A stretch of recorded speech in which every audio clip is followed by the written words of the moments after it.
talk about medical help.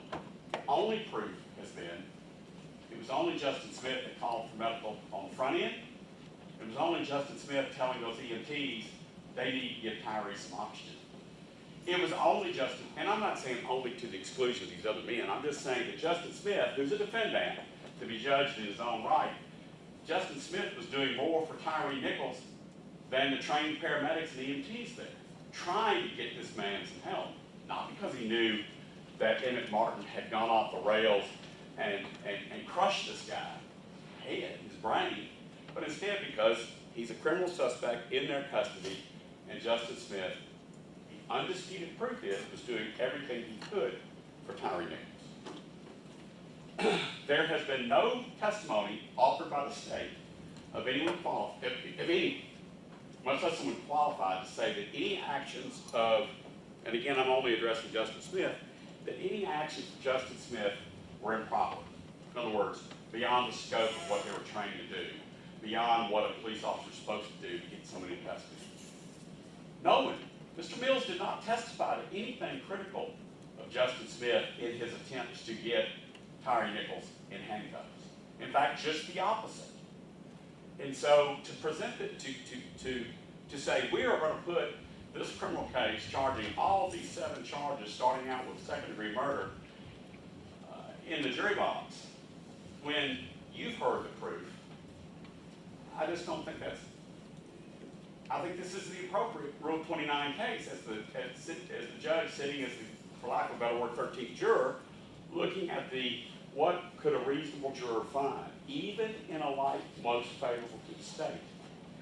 It's going to take courage, but the bottom line is, there has been no proof presented by the state at all that Justin Smith violated any laws. And again, I think this is probably the one case that we'll all run across that Rule 29 is appropriate as it relates to Justin Smith, and I will of course leave it to the other lawyers as it relates to their clients. Steve, you wish to respond? Let me begin with Mr. Perry's first point, and I thought we talked about this when we picked the jury. These defendants are not charged with having a plan to kill anyone. They are not charged with first-degree murder. They're not charged with conspiracy to commit first-degree murder. So that is simply irrelevant. They're charged with second-degree murder. What counsels ignore is 2 things. First, a video in which the jury can certainly find that they're watching 5 Memphis police officers beat a man to death. Is a beating to death a second-degree murder? Is it knowing? Of course it is. Can be. That's a jury question that is the clear province of a jury. Ignores the law. And we spent so much time talking about the law of criminal responsibility. Emmett Martin delivered the worst blows, no doubt about it. But this jury can find that these defendants assisted.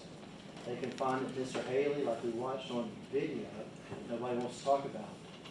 Mr. Haley gets out of his car, yells something, and then kicks Tyre Nichols while he's on the ground. And then watches Emmett Martin kick him again while he's on the ground. Mr. Bean and Mr. Smith can be seen on top of Mr. Nichols, pressing him down, while Emmett Martin takes the first soccer kick to the head, and then the second. Then they can be seen at his arms, holding his arms. Their face is literally less than half a foot from Tyre's when Emmett Martin's punched him in the face, not once, twice, 3, 4, 5 times. And that whole time, as Mr. Mills testified, not a single one said, stop, don't do that. Why is that important? Because the second half of criminal responsibility is if you have a legal duty to intervene, you got to do something. They're Memphis police officers. They had to do something. Instead, they watched it happen right in front of their face. And what they do afterwards? Put them on the side of the car and didn't tell anybody about any of this head trauma. This confinement, Mr. Singel talked about it, absolutely could have started out lawful. Absolutely could have started out lawful. But at some point, this jury can find that lawful confinement became unlawful. And whether that's after soccer kick number 1 to the head, or soccer kick number 2 to the head, or punch 1, or punch 2, or punch 3, or punch 5, or kick 1 by Haley, or kick the final one by Emmett Martin. Or they can find it while he's sitting there at the car handcuffed, and these officers are lying to medical personnel about what happened. Not a single one telling medical personnel he's taking impacts to the head. So the lawful confinement can absolutely become unlawful. These officers have a duty, both under the law of criminal responsibility, but also in the official misconduct and oppression counts, and they violated that duty that night. We have issues for the jury. I understand that Mr. Zumwalt, Mr. Perry, Mr. Stingler are going to argue and have. Well, Mr. Bean, for instance, couldn't see X, or Mr. Smith couldn't see Y. Understand that. But those are jury questions for the jury to determine what Mr. Bean saw or couldn't see, or what Mr. Smith saw or couldn't see. We have a video where we can clearly see Mr. Bean's face, Mr. Smith's face, Tyre Nichols and Emmett Martin kicking them right in front of them, hitting them right in front of them. We can clearly hear that nobody's ever said stop. We have the testimony of Desmond Mills. No one ever says stop. We can hear the body cam when the medical personnel is there, and no one ever says impacts to the head. They say, oh, he must be on drugs or something. From that proof, a reasonable jury can find the defendants guilty of all counts, and ask all counts to go to the jury. Anything else on this one? No, Tyre. Very briefly on behalf of Mr. Hagman. Mr. Hagman just emphasized the video where defendants were watching these blows happen. Mr. Haley did not see any of Mr. Martin's soccer kick, second kick, or any of the punches to the head. The statute that he referenced, conduct of another person, that would be, person here would be Mr. Haley, fails to make a reasonable effort to prevent the commission of the offense, and with respect to the official oppression, public servant has to know the conduct was unlawful. Mr. Mills agreed that you can't stop and you can't report what you didn't know about. His example, he had turned away, was blinded, and didn't see Martin's initial kicks until he watched the video. Very clear. He couldn't report that. He didn't see it. Mr. Haley wasn't present for the traumatic blows to Mr. Nichols' head that Dr. Ross testified caused his death.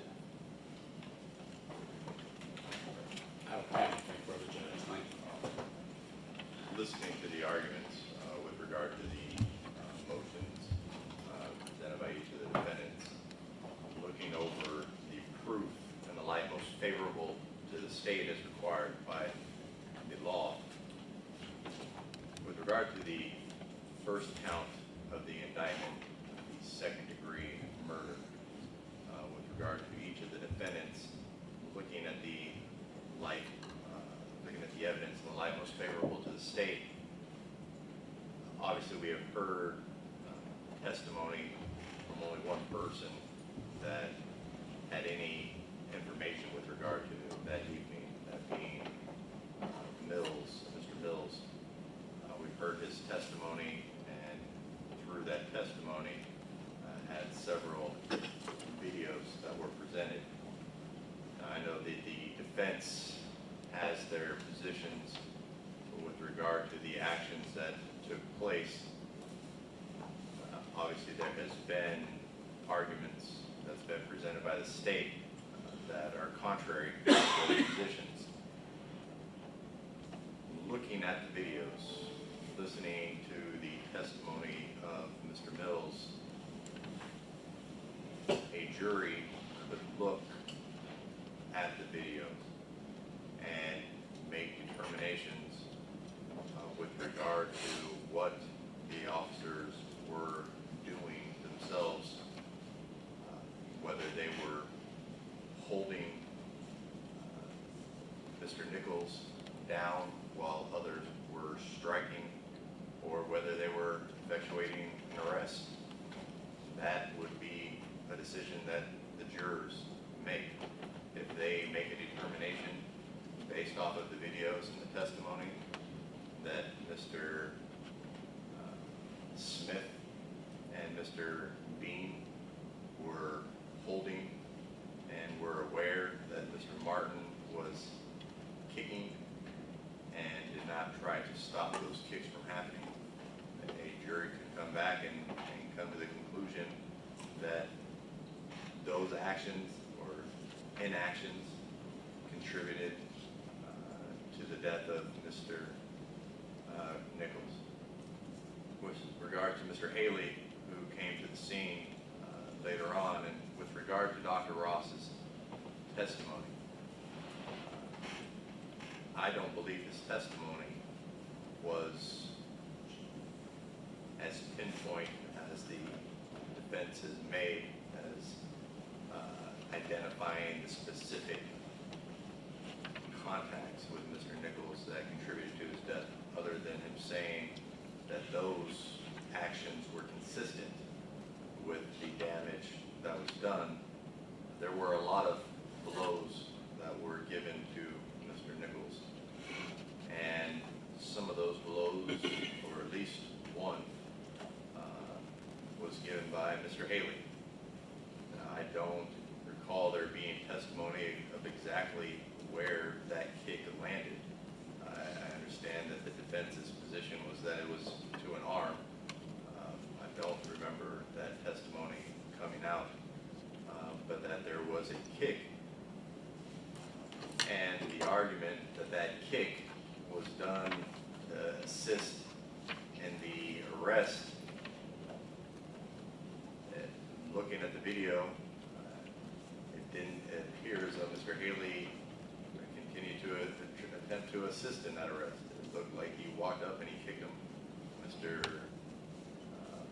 Martin walked up and kicked him, and then they both walked off.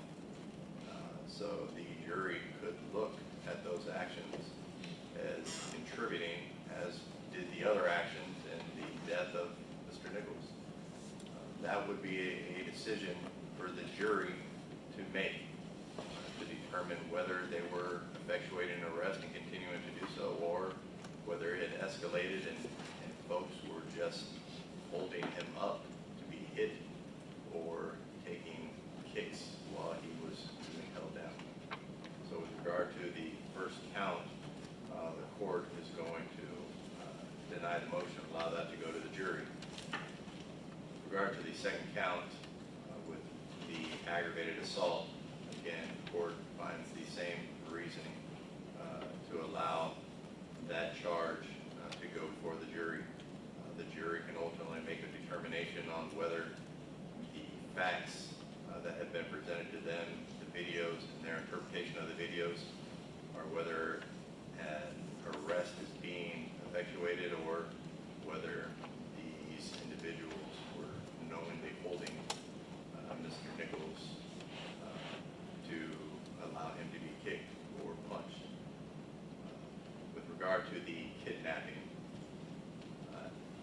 the court would agree that at some point when this initially started, there's no indications other than this being a lawful arrest. However, if the jury were to make a determination after looking at all the proof that's been presented and the court looking at it in the light most favorable to the state, at some point or another, the jury could very easily find that that lawful arrest became an unlawful detention. There was plenty of videos in which we saw, in which a jury looking at that, listening to the testimony of Mr. Mills for what it was worth, could come to that conclusion. So the court will allow for count 3, the charges with regard to the aggravated kidnapping of 3 and 4 to go before the jury. Again, with the official misconduct in counts 5 and 6, as well as the 7th count, in determining whether these officers who had a duty to intervene, what they knew, what they were able to communicate, all of those things not have been much that Mr. Haley could have communicated, but Mr. Haley, from the testimony that he was, or that was presented in the evidence that was presented, he was privy to some information. He himself kicked Mr. Nichols. Mr. Martin kicked Mr. Nichols right after Mr. Haley. All of the officers were talking about what was going on and what had happened. And at no point did anybody communicate that information. I understand that there's been arguments that Mr. Smith was the only one to render any form of aid. And unfortunately, I think that is, it seems by the video, pretty accurate. But the court also doesn't necessarily find that the aid that is being attributed to Mr.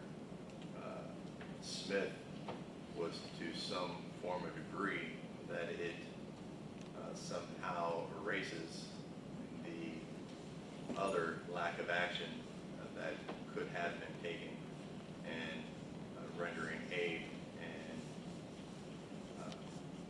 removing himself from that exposure with regard to these counts.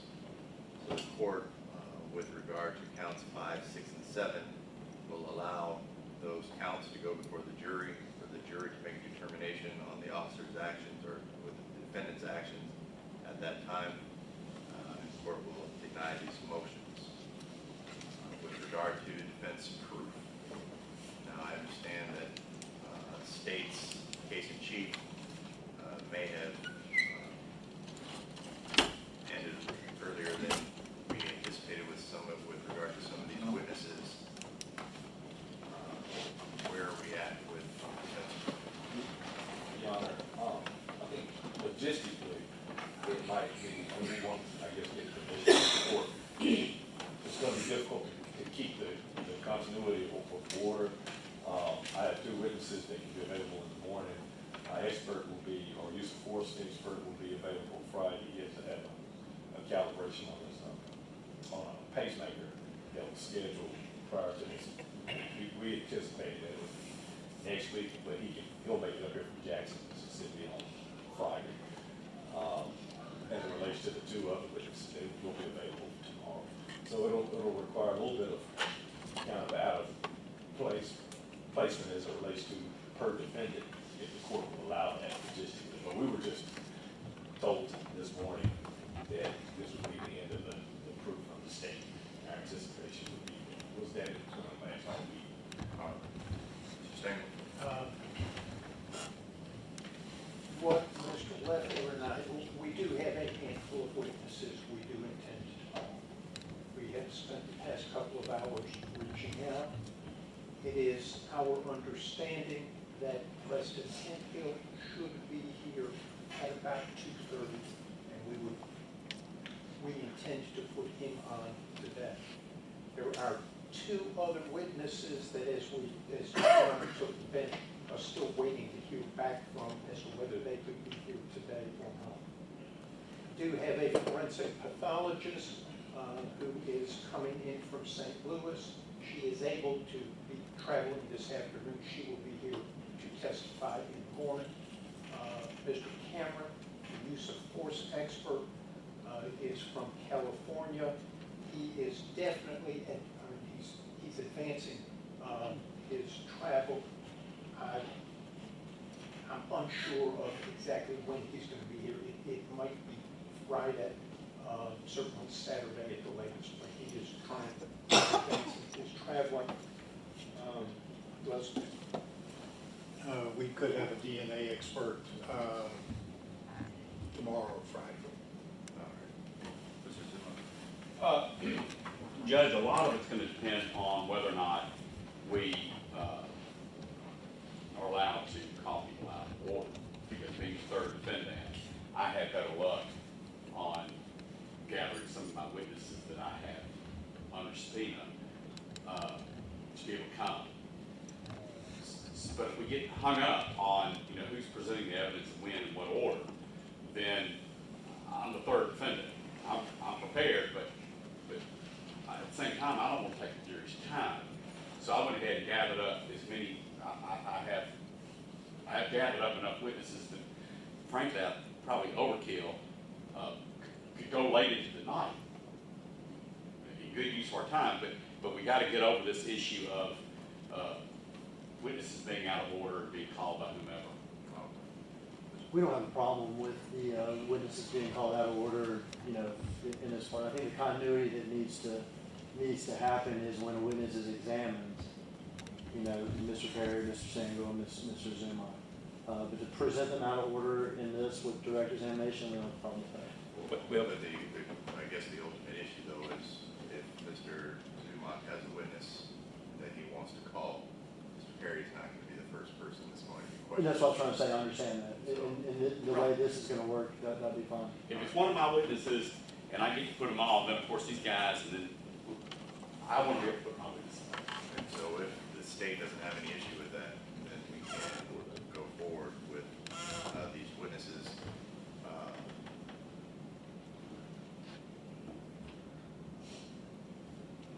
All right, what we will do, we're going to take a brief recess. Why don't you all discuss which witnesses you all have available? You know, I can talk with the state and see as far as the order in which we need to call these folks. Let's come back. The good news, Judge, is we did that during lunch break, and I've already told the district attorney's office that this is the route we ended up going. I do have a witness that's at the hallway now. We can, whenever you put the jury in the box, we can start. All right, that's, Is that fair? Is that right? No, the first one will be Kelly Rogers, then TBI. all right. Stand in brief recess. What's the recess?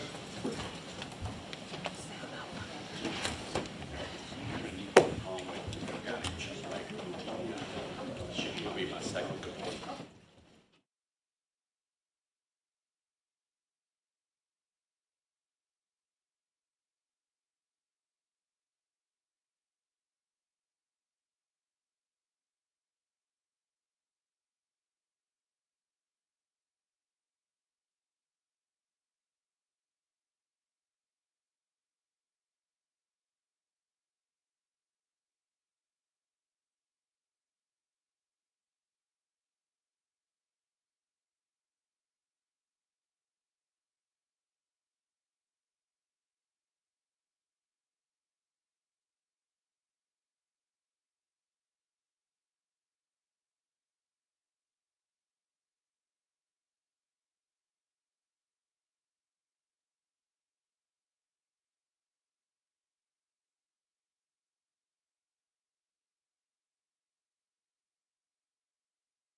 because the acoustics aren't that great in here, if you could speak up the best you can, that would be great.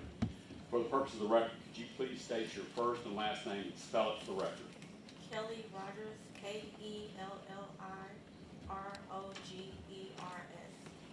And what, instead of giving your specific numerical address, could you please state to the court and the jury what street you live on? Preserve Woods Cove, And is that where, ma'am? Arlington, Tennessee. Is that Shelby County? Yes, All right, ma'am. On October 31st of 2022, were you a victim of a crime? yes. Could you please tell the jury what the nature of that criminal activity was? So, I believe I woke up November 1st to a lot of credit card alerts that I had, that my card was being used Your fraudulently. what was being used? My credit cards. So, I went out to the car and, my wallet had been stolen. And so I called the police and, Before we go there, so we understand, you were getting credit card alerts. What does that mean? that my car was being used, and they were asking me, was it me? Okay. And those charges were not you. Is that what you're trying to tell us? It was not me. And that was in the late night of Halloween night into the morning of November 1st. Yes, So with these alerts, did the alerts tell you where the cards were being used? I believe it was like gas stations. It was I had various cards, so I can't remember exactly, but I did see like a couple of gas station attempts. That's what I do remember. And you knew that you had not been at gas stations that night. Right. So you went out to your car. What did you find? My wallet was gone. Was your car damaged? The car was unlocked. The glove compartment was up, and the doors were up, like the doors of the glove compartment, like the middle console, and that was like open. And so your wallet was gone. Yes. And what was contained in your wallet? My military ID, my children's military IDs, credit cards, driver's license, and yeah. And did you call law enforcement? Yes. And who responded to this call? The people from the Arlington, Shelby County, the sheriffs that are right up the street. Shelby County Sheriff's Office. May I approach, Your Honor? Okay, they see the call.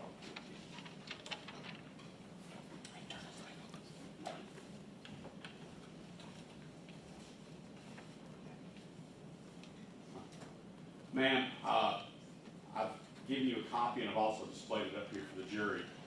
Do you recognize that card? Yes. And what is that card? American Express credit card. And I'm gonna look, is that the back of that same card? Yes.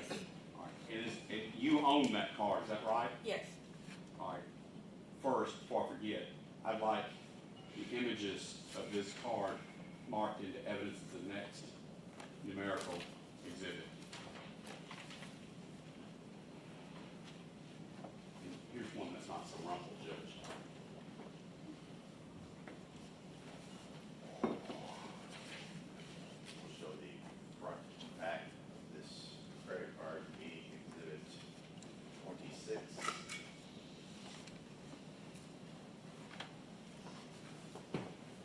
We just need to enter the exhibit before it publishes. Energy exhibit, what's, Before it publishes. oh, I'm sorry, I won't do that next time. Now, Ian, that's the card. Ma'am, you reported this to the Shelby County Sheriff's Office, correct? Yes. Did they make a police report? Yes. Prior to 2 weeks ago, let's just say 2 weeks ago, prior to 2 weeks ago, did you have any idea where that American Express card was? No. Who was the first person to tell you where that American Express card was? You were. And you've received no phone call from any law enforcement agency that your card had been found? No.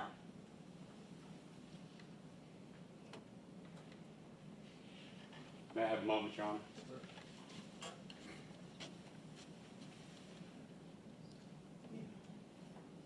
Right.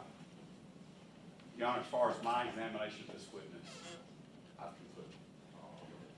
Mr. Perry? Is Mr. Rogers? Yes. Have you ever met Mr. Tyre Nichols? No. And you're in this basic geographic area, you know, pretty close to Shelby County. And being in this area, you've heard of this case, correct? Yes. And you've heard the name before, right? Yes. And prior to being contacted a few weeks ago, had you had any contact from anybody from TBI? What is Tennessee Bureau of Investigations? No. Anybody from Memphis Police Department? No. No detectives, nobody told you that you would be in any way connected to this case today? No. All right, anything further?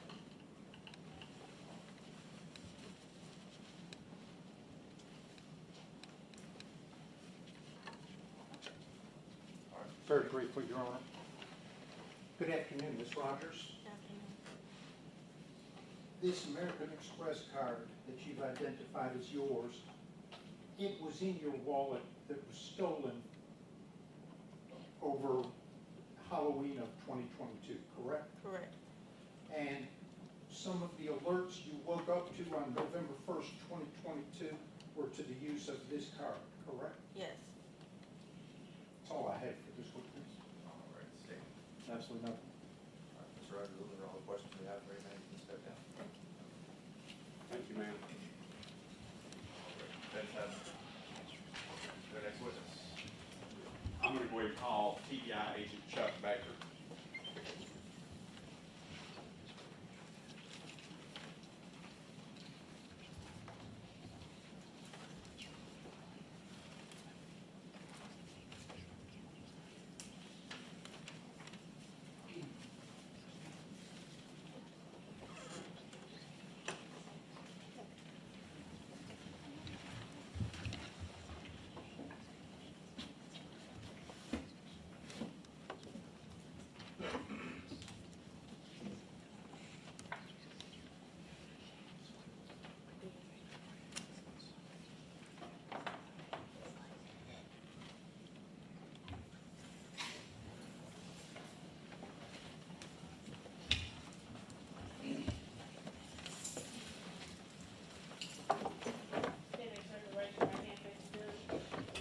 Sir, you solemnly swear or affirm that the testimony you give today will be the truth and nothing but the truth. Yes, sir.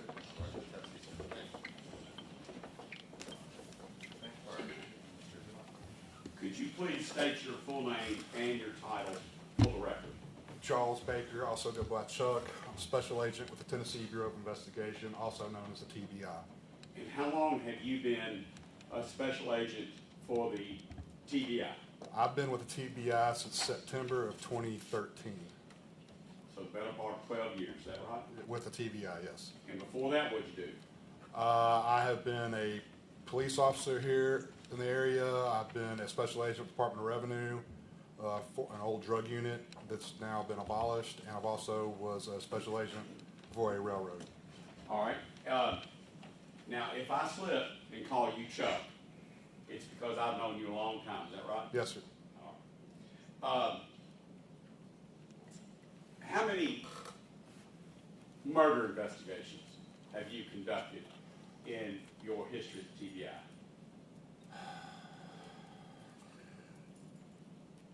Best estimate. I'd say in excess of, involved with in excess of 50, 60. And you also investigate police officers that are involved in what is referred to many times as critical incidents, don't you? Yes, sir. Fatality shootings, fatality killings in police custody, is that right? Yes, sir. And how many of those have you investigated since being with TBI? I'd say about the same amount. I would say right now, been involved with probably 60 plus. And in that, in those number of investigations that you've, by the way, before I forget, you were the lead agent or supervising agent or whatever title goes with your letterhead here as it relates to this investigation of the officers involved with Tyre Nichols. Were you not? Yes, sir. In TBI's terminology, you would call that the case agent. A lot of people would call it the lead investigator, so I've been the case agent for this case. Right. And as case agent, I'm gonna lead you a little bit so we can just kind of get through this. As a case agent, you have other TBI agents that work with you and for you and report to you, is that right? That's correct. And this case was opened at the request of who? District Attorney Steve Mulroy. Here in Shelby County. Yes, sir. And so this is not necessarily an unusual thing for you, is No, that sir. right? No, sir. And you would have to know how TBI gets their cases. There's memorandums of understanding, there's state law. Correct. That affect if an officer's involved in an in-custody death, that the TBI will investigate, is that right? Yes and no.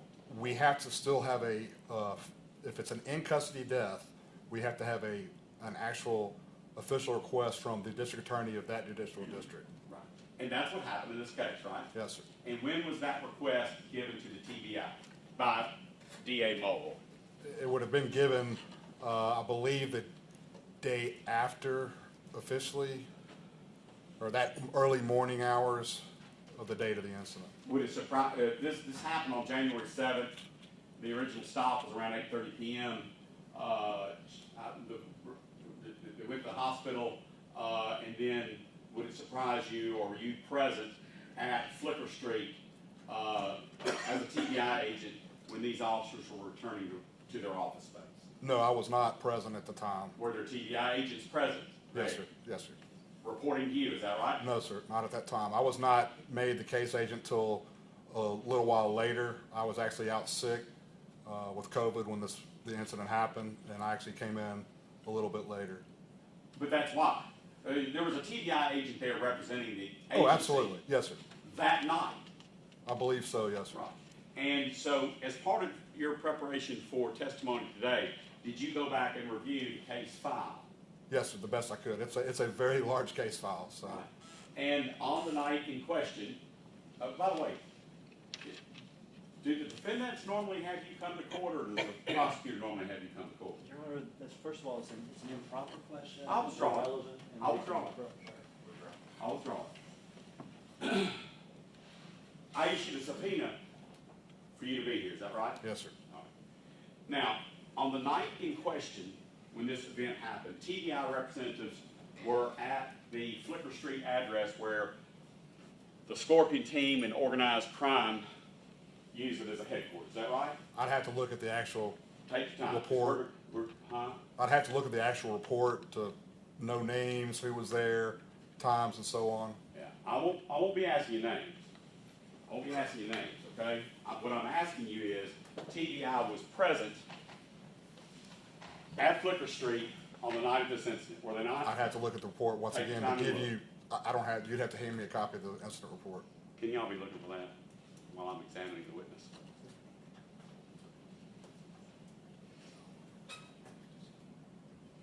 Do you have any recollection of the investigation of this case before we dig out the TBI report?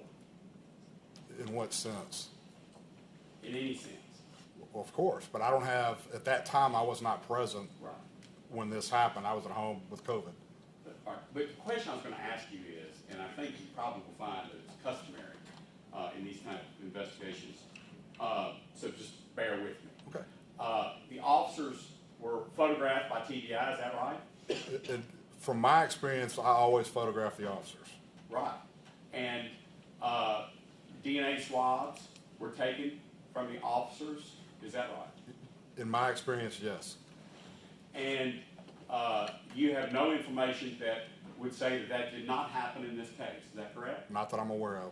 And you've known me, I'm representing to you the DNA were taken, and we'll get to the report as soon as we can. Sure. All right?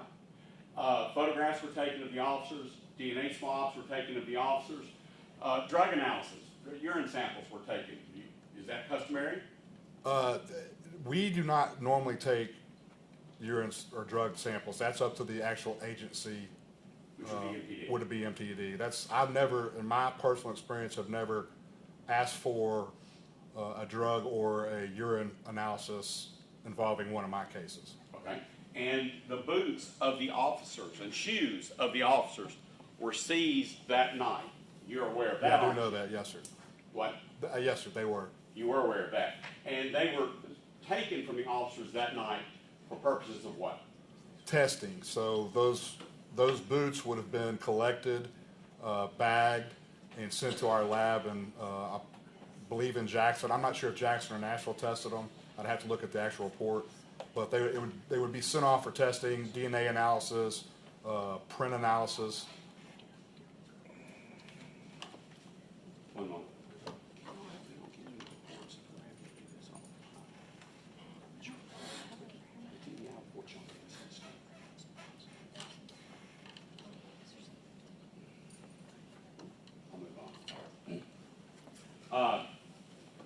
The TDI agents then began a canvass of security cameras and skycop cameras in the area. Yes, sir. And there was one particular skycop camera there at Cascade and Bear Creek, is that right? Yes, sir. And did the TDI review the video footage contained on that, or captured by that poll camera? At that particular poll camera that I believe you're talking about, I believe so, but that was prior to myself looking at the video.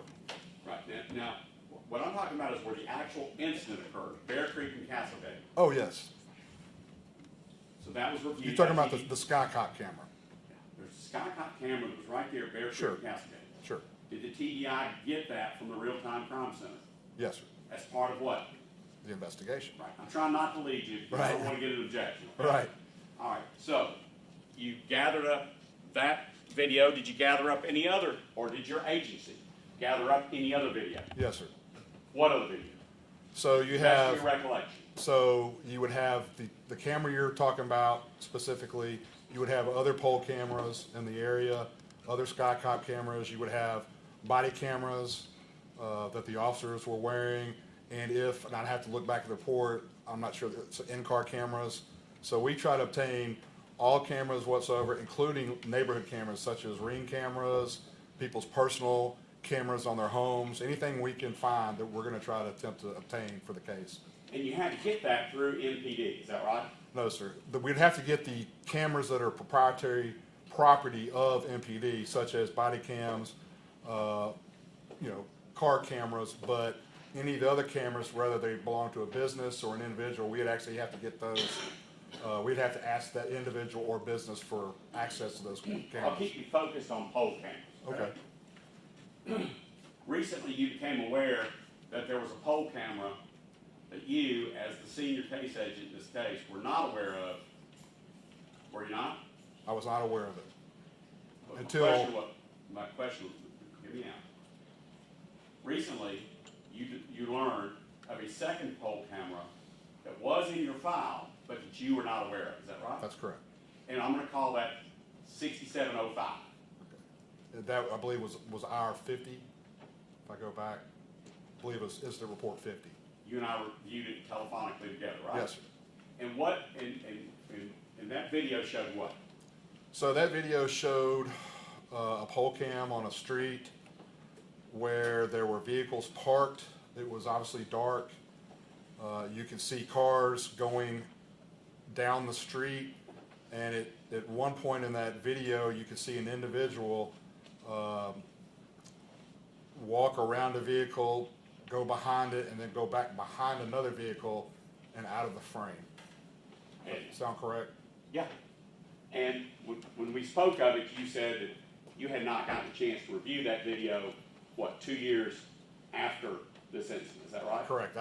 From reading the original report, it appeared to me that the original person that had reviewed it or MPD looked at it, there was nothing of importance on it until I became aware of it, spoke with you, spoke to Mr. Hagerman, let him know what was going on, and actually wrote a supplement report on that video. And who is, to the best of your knowledge, who is that person captured in that 6705 video? So I can't specifically say who the person is, but I can say I believe that person resembles, based on what I believe it was, it resembled Mr. Nichols based on what I know he was wearing on the night of the incident. Okay.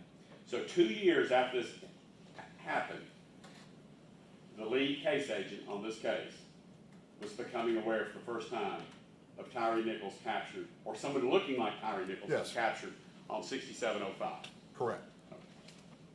Now, from January 7th to January 11th, I'll offer to you that Mr. Nichols passed, I think, late on the 10th. From January 7th to January 11th, was any attempt made by the TBI to gather blood and urine samples of Mr. Nichols to determine whether or not he was under the influence of narcotics? That would have become from the hospital records from St. Francis. I believe that's where he was at St. Francis. Do a favor for both of us. My question was, from January 7th to January 11th, did the TBI make any effort that you know of to obtain blood and alcohol toxicology reports on Tyre Nichols? I believe so, but I have to go back and look at the report because it's been so long.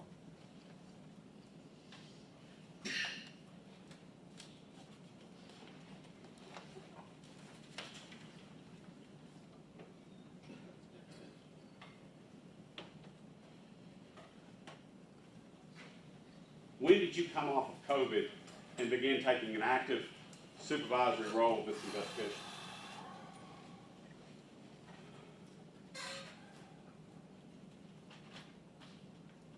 I want to say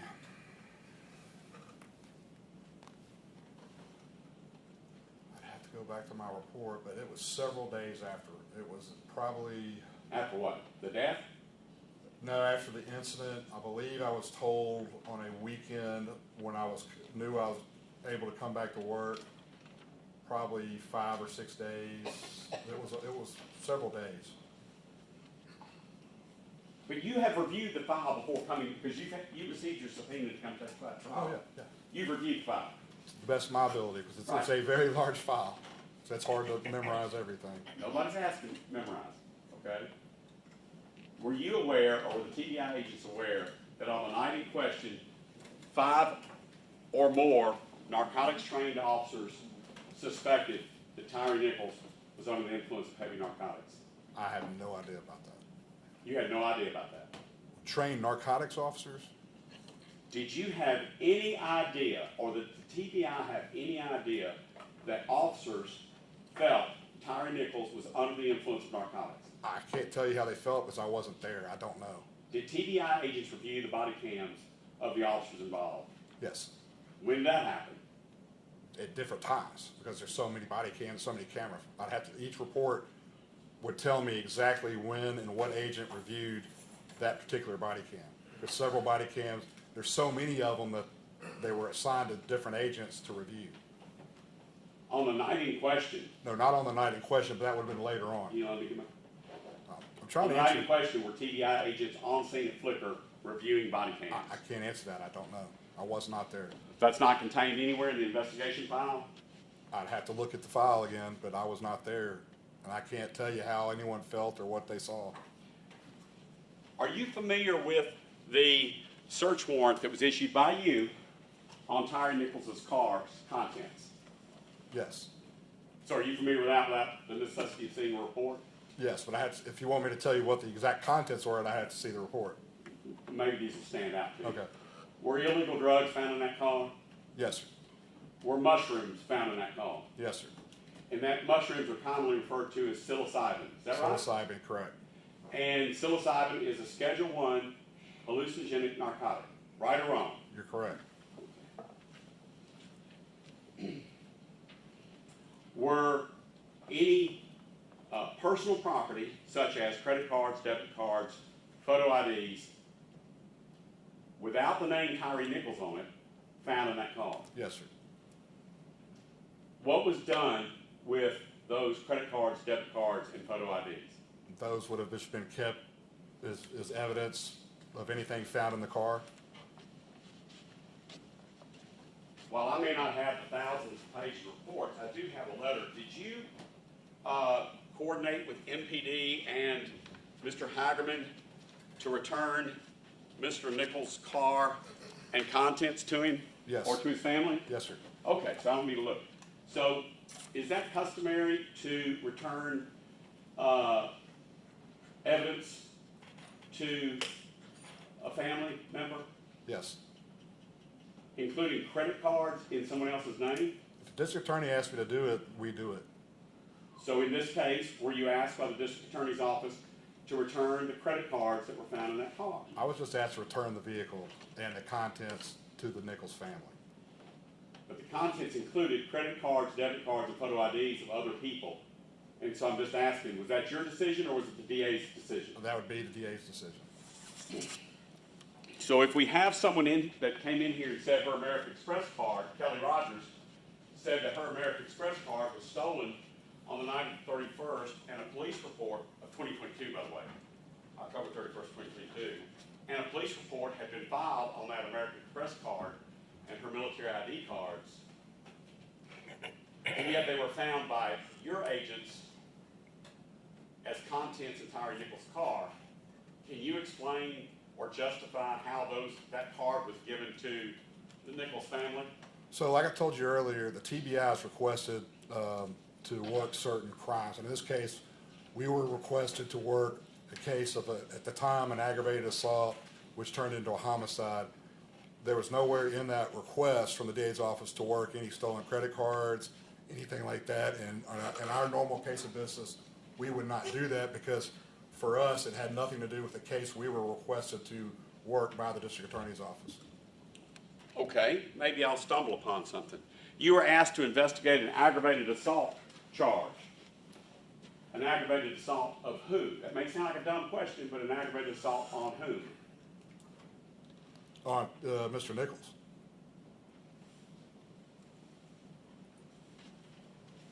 I was.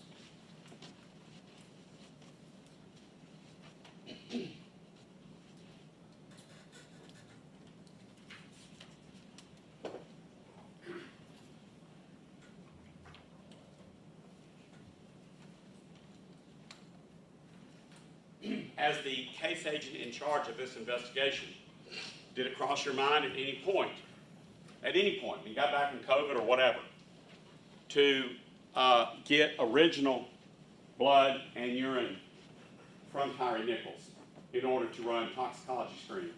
Well, that, by the time I became the agent, unfortunately, Mr. Nichols had passed away.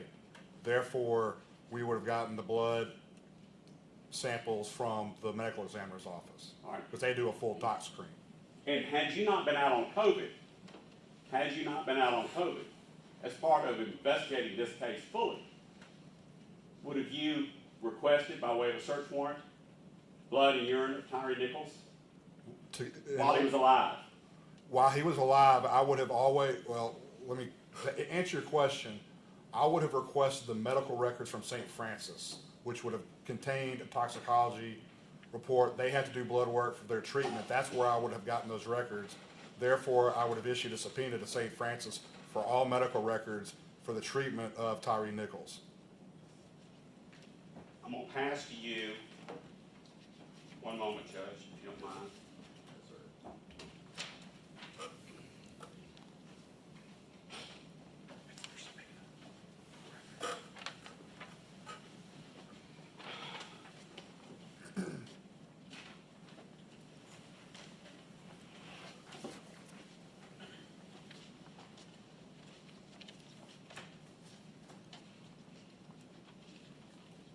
You had an opportunity to review that? Yes, sir. What's the date of that subpoena? That subpoena is dated the 11th of January, 2023.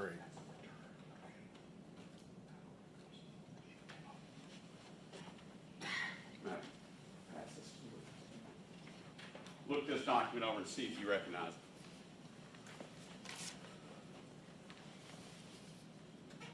it. Correct. This would be the actual receipt of the medical records from St. Francis based on the subpoena that I hold in my hand here. Right. The date of the subpoena is January 11th. Correct. What does that memo say from the TBI that St. Francis gave you records? What's the date of that? February February what? the 6th, 2023. Okay. So, 1 day shy of 1 month from when you issued the subpoena, is that right? I did not issue the subpoena, another agent did. I'm sorry for referring to you and TBI. Well, yeah, I mean, yeah, I get it, but another agent who initially was working on the case issued the subpoena while I was gone. Okay. But a subpoena was issued by the TBI on what date, sir? The subpoena was issued on the 11th of January, 2023, and I received the records on February the 6th, 2023. Did you receive them or TBI? Because we were going to be careful on this I, you, and TBI. On February 6th, 2023, this agent, me, received the medical records for Tyre Nichols from St. Francis Hospital in regards to this case. In response to this subpoena, due to the voluminous nature of the medical records, a copy will be maintained by the case agent, and the rest will be provided to the District Attorney's Office for their review. Judge, may I have those two documents sequentially numbered as the next exhibit? First being the subpoena, second being the response to the subpoena. Any objection? No. Where we will show the subpoena marked as exhibit 27.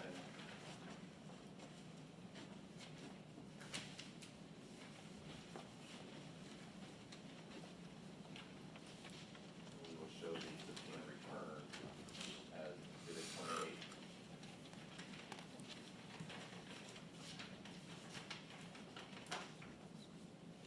And as part of that subpoena return that St. Francis provided you items, did they provide the blood and urine samples? I have to go back and look at the medical records.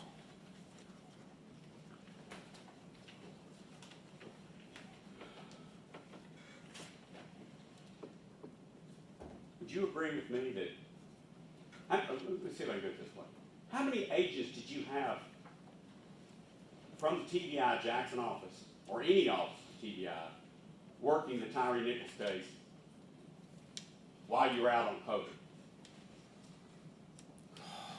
Kim Covington? Is that one of them? Yes, sir. Mr. Chu, is that another one? Yes, sir. Mr. Ellis, is that another one? Yes, sir. How many more? Several more. You know, you've got the lab, you've got admins, you've got analysts, No, agents. I asked about agents. commissioned agents. Okay. And I'm talking about people who weren't even there that reviewed body cams, so you've got to add them. I'd say at least 10, but once again, I'd have to go back and report to give you an exact number. See if this sums it up. The TBI was investigating these cops, I call them cops, not out of disrespect, these cops alleged aggravated assault on Tyre Nichols, correct? Correct. And that investigation was with the end goal in mind of prosecuting these officers for that alleged aggravated assault. Is that right? I wouldn't call it an end goal. Our job as a TBI is to gather the facts of the case, all of the evidence, turn it over to the District Attorney's Office for their review, determine any charges whatsoever. We're not a charging agency. We don't just charge somebody. We let the District Attorney's Office handle all that. Right. And one of the allegations is that Mr. Nichols fought with the police that night, was it not? That was one of the allegations. And one of the allegations was that Mr. Nichols was under the influence of some sort of drug or something that made his pain tolerance off the charts. That was one of the allegations made, right? That was something that was said, yes, sir. Did you or the TBI look into that? Yes, sir.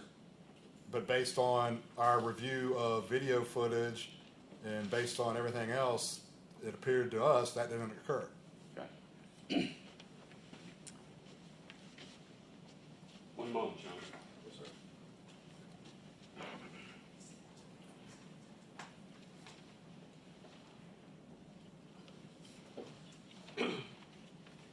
You were a cop at one time in Germantown, weren't you? Yes, sir. You've had to arrest a number of people in Germantown, haven't you? Oh, absolutely. And I'm 63 years old, not great shape. You're a big man. How tall are you? 6'4". If I don't want you to put my hands behind my back, do you believe you can do it?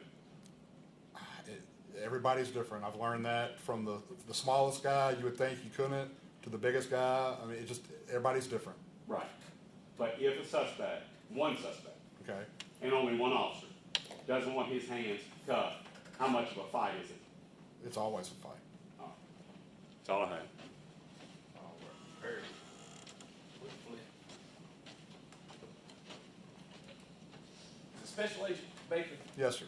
Special Agent Baker, you were asked a few moments ago from Mr. Mr. Zumach, questions regarding a call regarding a particular poll camera and review of a poll camera. Yes, sir.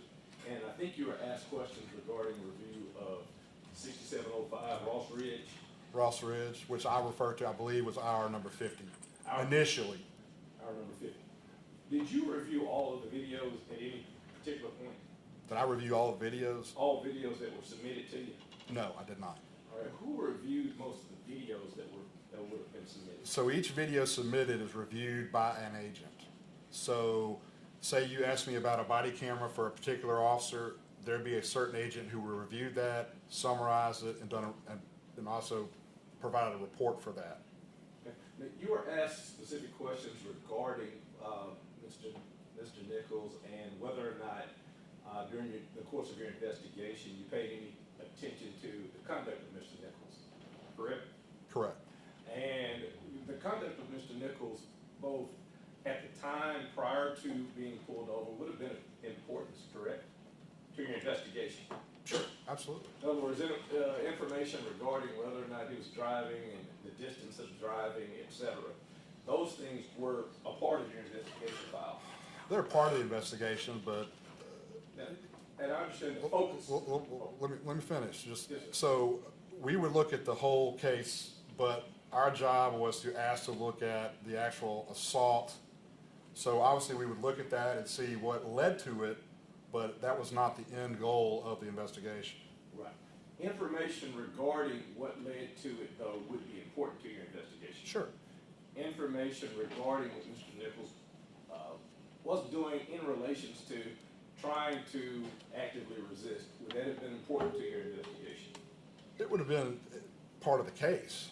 Part of the case would have been to find out if it would have been of any importance to you or relevance, whether or not Mr. Nichols was in any way evading what would initially be a lawful arrest.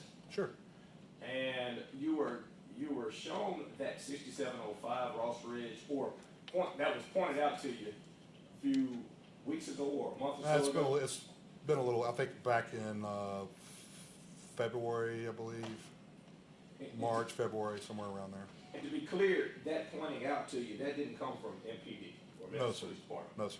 Didn't come from any other agency. Now, you realize that there was a whole another case in a whole other court, right? Oh, yes. Federal. And as a part of that federal case, you had agents that would have been there when people were interviewed, et cetera, right? Correct. And as a part of that investigation and during the time frame related to that, did that 6705 Ross Ridge video ever come to your attention? No, sir.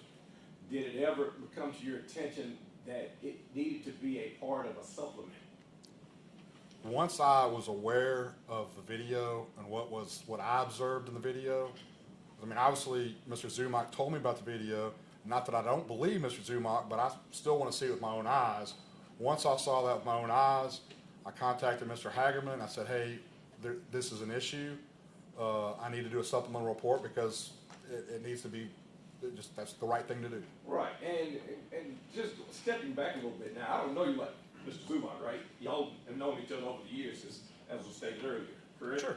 And you still said that, hey, just because Martin said, look at it, I didn't necessarily take his word that this was something worth me calling Mr. Hagerman about, right? No, I would take his word, but I have to, in order for me to write a report, Right. I have to see what the allegation is or what was on the video. In other words, this is your job. This is not just you and, somebody Oh, telling you no, it's something. absolutely, it's my job. And so as a part of your job, just because the defense counsel says, hey, look at this, you don't automatically write a supplement, right? No, sir. And you wouldn't have any problems on the other end of the phone saying, hey, Mark, this ain't worth my time, right? If it was something to do with the case and had evidentiary value to it, I absolutely would. Same as if you called me and said, Mr. Baker, I saw something in this video, you mind taking a look at it? I would do the same for you. No, I understand that. Let me be clear.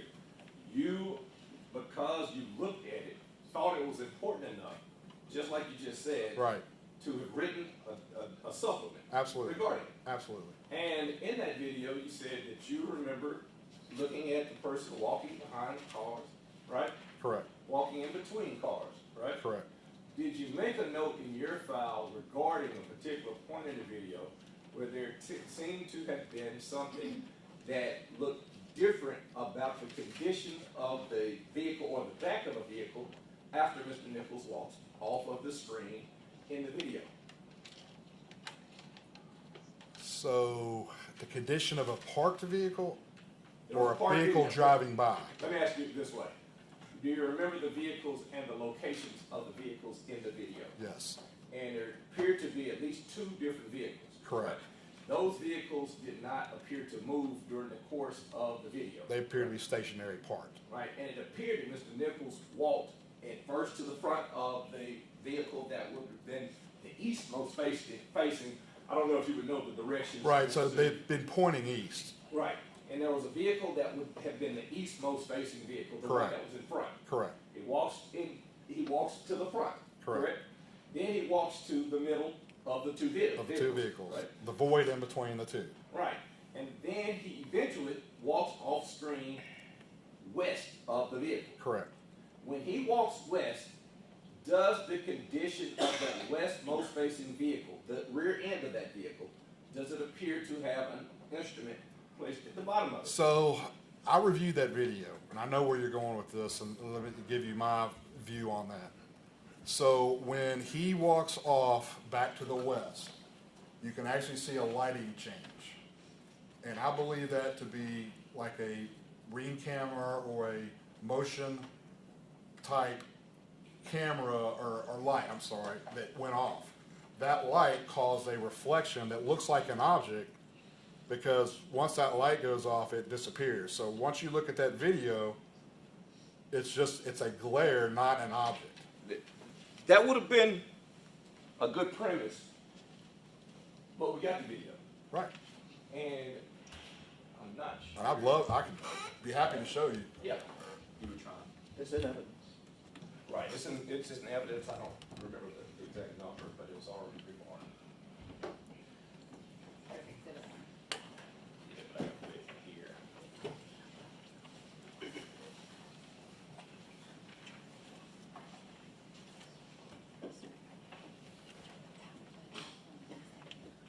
Oh, you can't do that. Didn't do it.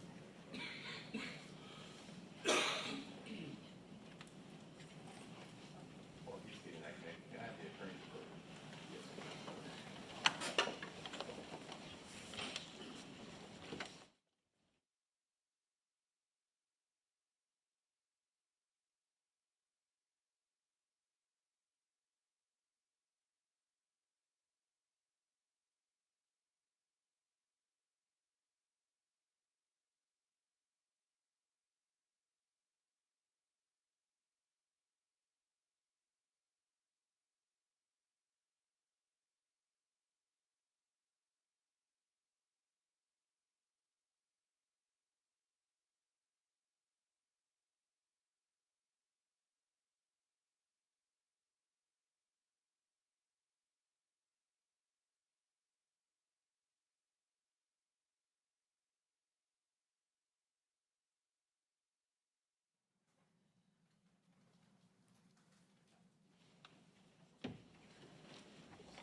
Your Honor, do you mind if I stand over here, because I'm old and blind, and do you have a pointer by any chance?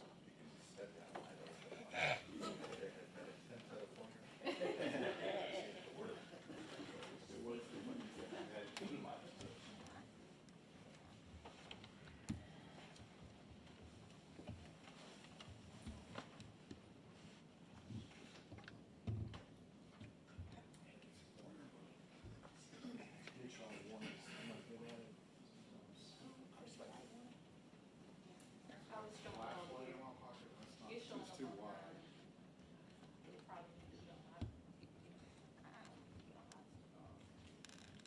Well, I can point with my finger. I'm gonna follow here so the jury can see. Actually, you might want to stand up here. So go ahead before. Yeah, I'm not sure if the court wants the lights dim or what have you for it, but. Well, I'm gonna allow you to ask the questions, and then I'll allow you to respond to the questions and indicate as you need to with your testimony. But I need you to speak loud to make sure that the court reporter can get your comments. But if you want to go ahead and hit those lights. No, you can turn them all down. All right, you can proceed with your question. Yes, Your Honor, Mr. Estes. And second, is this the 6705 Ross Ridge video that we've been discussing? Yes, sir.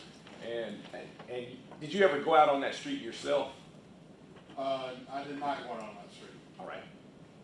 I'm going to hit play. Do you see the actual, we're going to go just with the number at the top. It's 20, 27, 50, 55 when we're starting.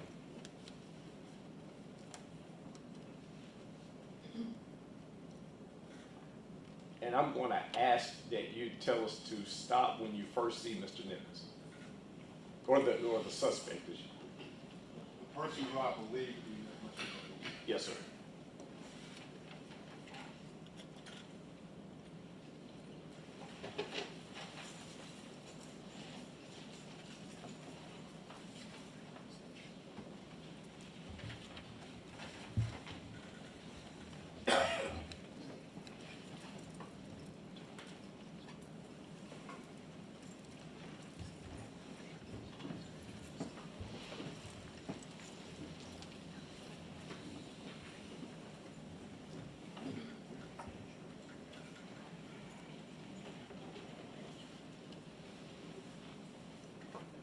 Right there. All right, pause. At this point, Mr. Nichols has walked past the back of that vehicle, correct? Correct. And has there been any motion sensor going off? No, sir. What's the timestamp on? I'm sorry. 20:28:57. Well, actually, been 20:28:55 when he first came into frame. All right, 2028, you said 57? 55 when he came into frame. All right. Thank you. Okay, we're going to continue. Please.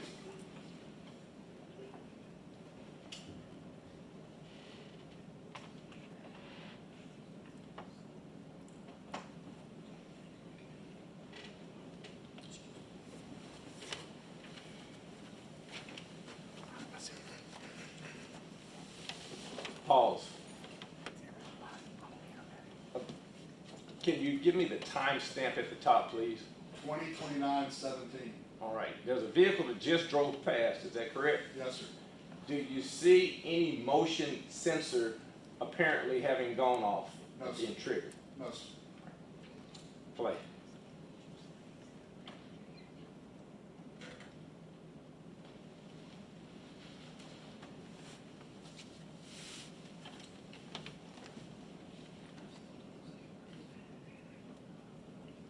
Pause.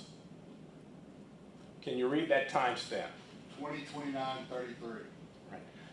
Is there another vehicle that has just driven by? Yes, sir. Did it appear that any motion sensor would have gone off? No, sir. Play.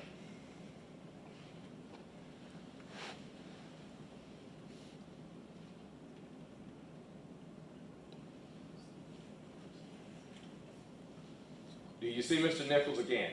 I do. Pause. What time is it? 20:29:49. Where approximately is Mr. Nichols at this point? Right here, behind the right rear of this minivan. And if you continue, Back it up just a little bit before you continue. All right. Right now, you see him in between the vehicles, correct? I do. All right. And this is 29:46? Correct. All right. Now hit play.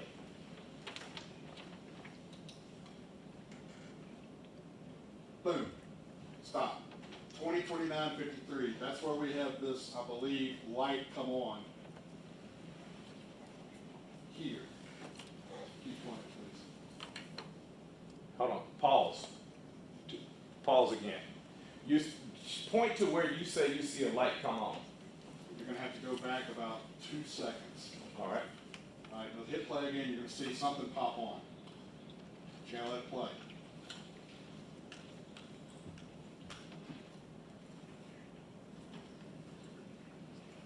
Channel let it play. All right. That's it. 20.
another car come by. Correct. Notice that light's still on.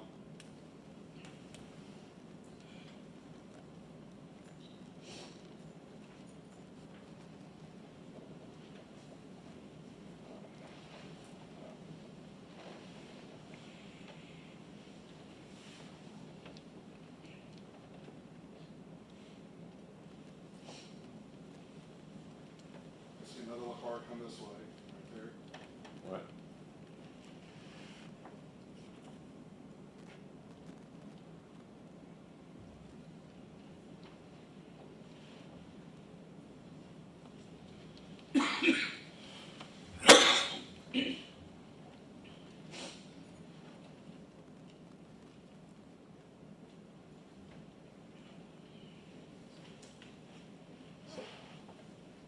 That's, I think it's from 2027 until 2029 and 52 seconds.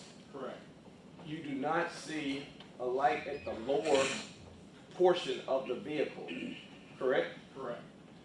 And then after Mr. Nichols walks past the vehicle, immediately, there appears to be an object at the bottom of that vehicle, not from the top. Talking about right here? Yes, That's when the light comes on. If you notice, we go back and start with where the light comes on. let's do it one more time.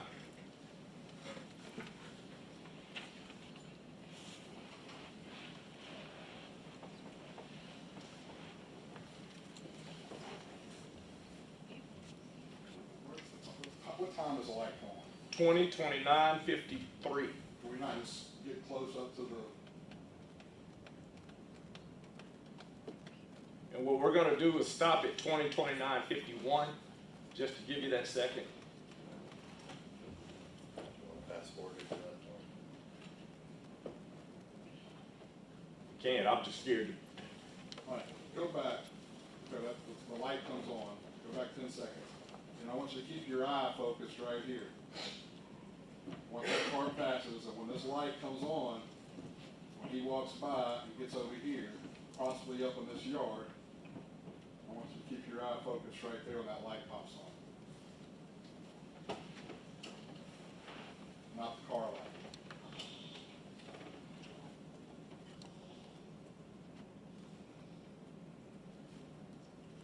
There's the individual. Right.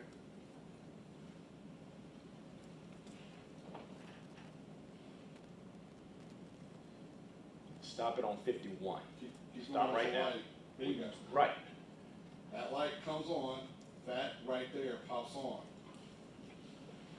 In my experience, from cameras and lighting and stuff like that, that's gonna be a reflection. Based on what I believe to be some sort of motion sensor light, probably closer to the house, which leads me to believe that that individual, rather than go straight down the street, he probably went further into the yard, causing that light sensor to go off. And you, 2029:53, that's when we see the light pop on. Yes, sir. You will, I guess, admit that there is a reflection at the back of that vehicle, correct? Correct. And you will also tend to the fact that there have been two vehicles that have passed that vehicle, right? Correct. I mean, passed that Correct. van. And you also will agree with me that the direction that Mr. Nichols walked from would be from the south side of that vehicle. In other words, the passenger side of the vehicle, Correct, on this not the side. driver's side, right?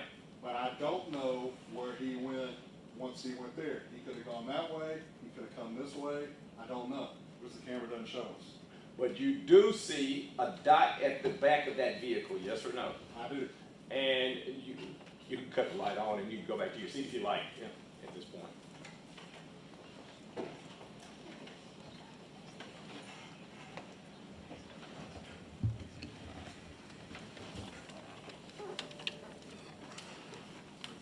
Do you remember when these videos would have been received from TBI? I have to look at the case report to give you the exact date. All right, and it would have been simultaneous though with the same date as the other video from Ross and Castlegate? More than likely, but there were so many videos obtained that they could have come and the way we get a lot of these videos is through a download system, and it is extremely time consuming due to the data size. We're talking gigabyte, terabytes of information. Right, but the two that we would have received, Skycam would have been from that location, Right. 6705, and the Ralston Castlegate Skycam, correct? Correct. So at least somebody reviewed it at some point and turned it over to TDI, correct? Correct. Indicating that it had some importance, right?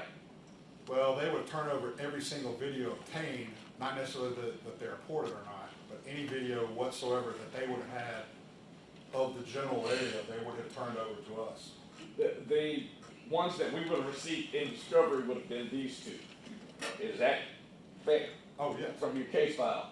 And being the fact that the person that you identified as somebody wearing clothing similar to the person that you would come to know as Tyre Nichols, at least somebody thought it had some value to the case, right? Sure.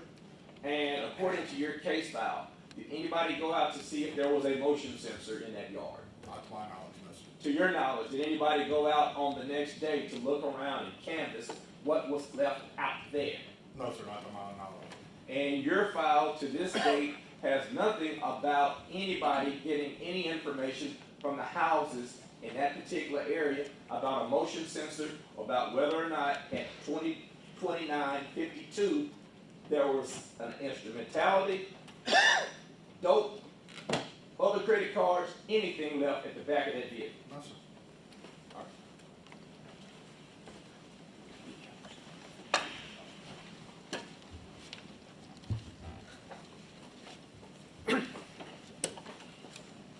All right, Mr. Stingley.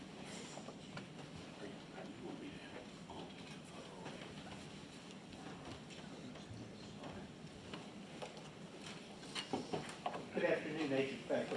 Mike Stengel, and I represent Demetrius Haley. First, on this 6705 Ross Ridge video, Ross Ridge is in between the intersection of Ross and Rains and Ross and Castlegate, correct? Correct. And part of the reason you can attribute this video and the person slinking around those two cars as consistent with Tyre Nichols includes the time of this video, correct? Correct. It's in between him fleeing the officers at the traffic stop at Ross and Rains Correct. and him running from officers at Ross and Castlegate. Yes. And as the case agent, you're aware, you've already testified, that Mr. Nichols' car was searched, correct? Yes. It was searched pursuant to a warrant that the TDI got as part of this investigation. And photographs were taken of the contents of his car Correct. prior to anything being returned to him, correct?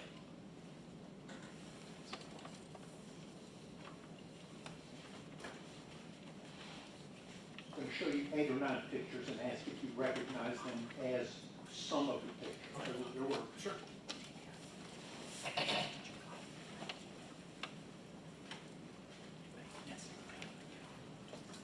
Give me a second to ponder these photographs.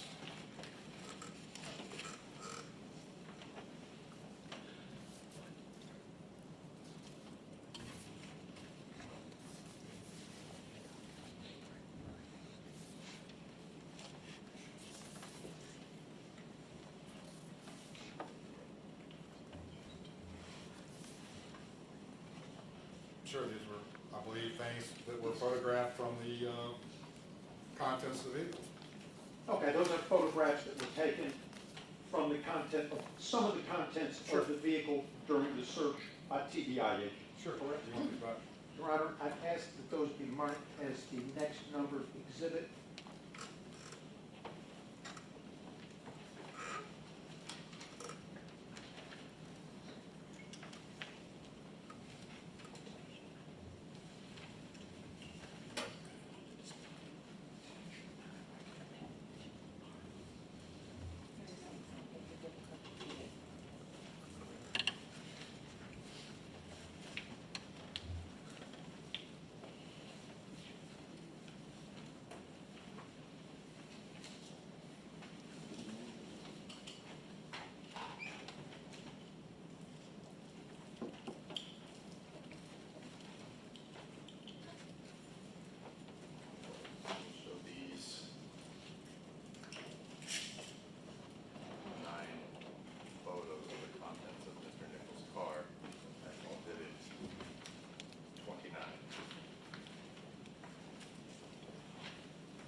before I get permission to publish these agent paper, there are credit cards, debit cards, correct?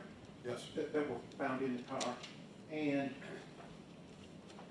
when law enforcement took the pictures, some of the names and numbers were blanked out, correct?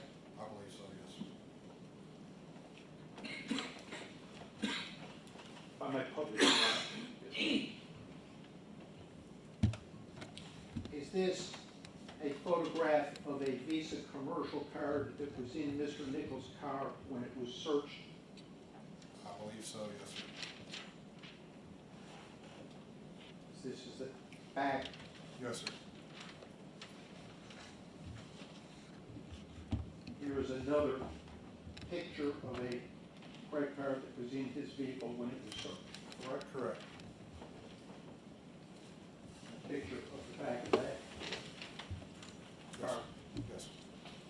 And here is a picture of a learner's permit for an Oswaldo Garcia Pena that was in his car at the time it was searched. Correct.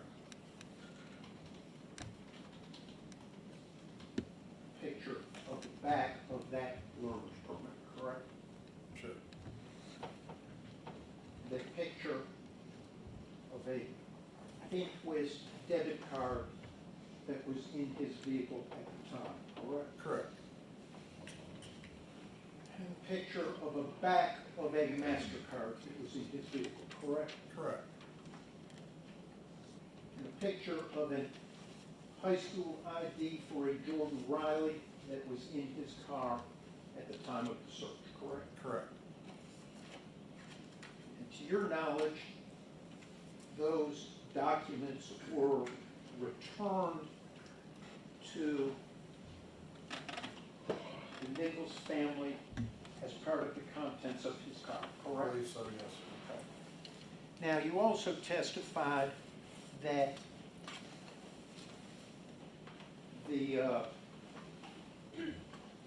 on the night of January 7th, the night of the incident, boots were seized from 6 officers, correct? Correct. And they were submitted to the TBI to be tested, correct? Correct.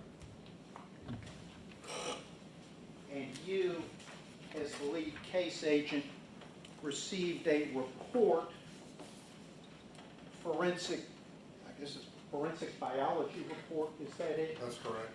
Okay, that, So that's gonna be, basically, that's gonna be our DNA unit. DNA unit, that's the result of the DNA testing on the boots and other, the DNA testing related to this case, correct? And it includes the boots seized from the officers, correct? Correct. I'd ask that that be marked as the next numbered exhibit.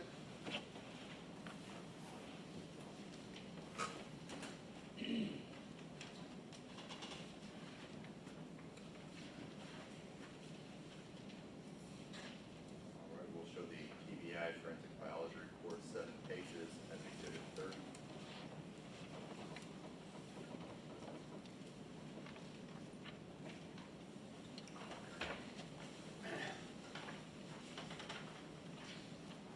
I'm going to pass you one more document.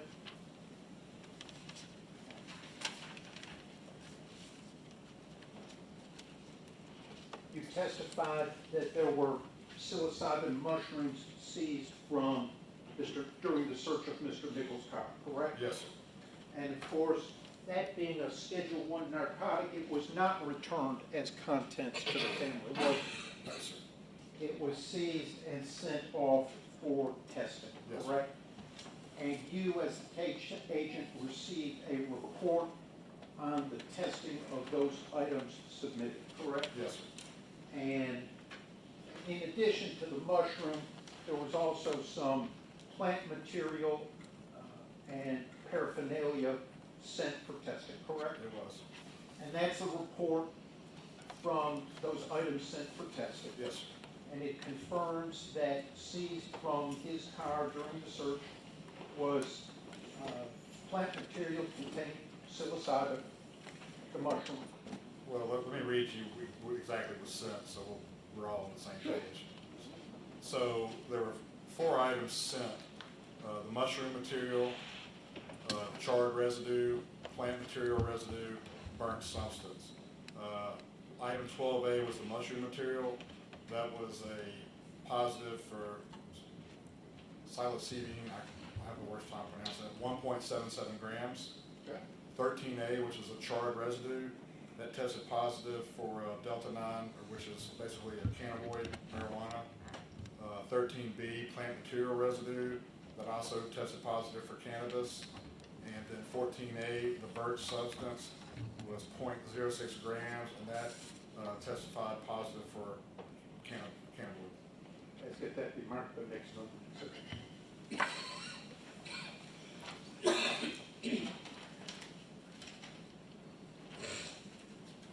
So the forensic chemistry report, 2 pages, marked as exhibit 31. No, we have stipulated to that, even though the toxicologist and the DNA expert's not here. There's an agreement we reached with Mr. Single and everybody earlier on. All right, thank you. Pass the witness, Your Honor. All right, state.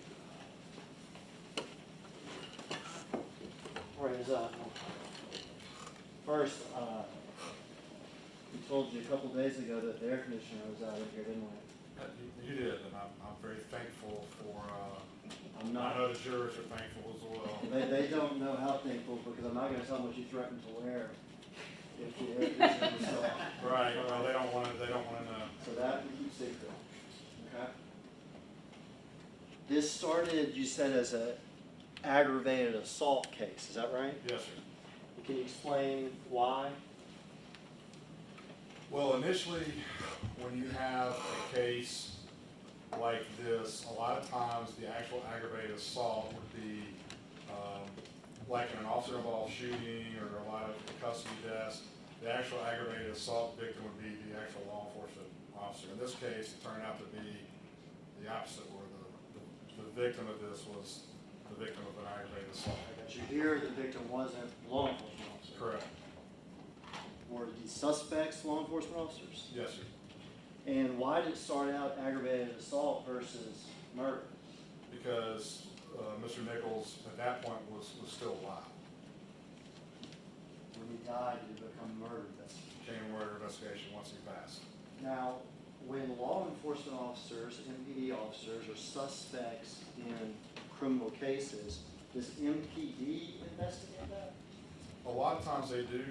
In this case, since it was such a serious issue, and then it was determined to be what we would call an in-custody death, 99% of the time the TBI is when you call in to investigate. TBI, in that situation, MPD makes a late night phone call to the district attorney, is that right? Correct. District attorney makes a late night phone call to the TBI, is that correct? Calls TBI, And then y'all take over the investigation. take it up. And that's how this works. Correct. You, though, were out. I was out during the first several days of this.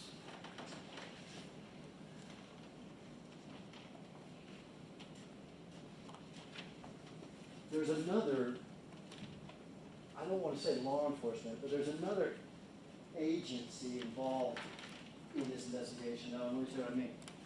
Do you know who the Shelby County Medical Examiner's Office is? Yes, Did they have a role in this investigation? yes.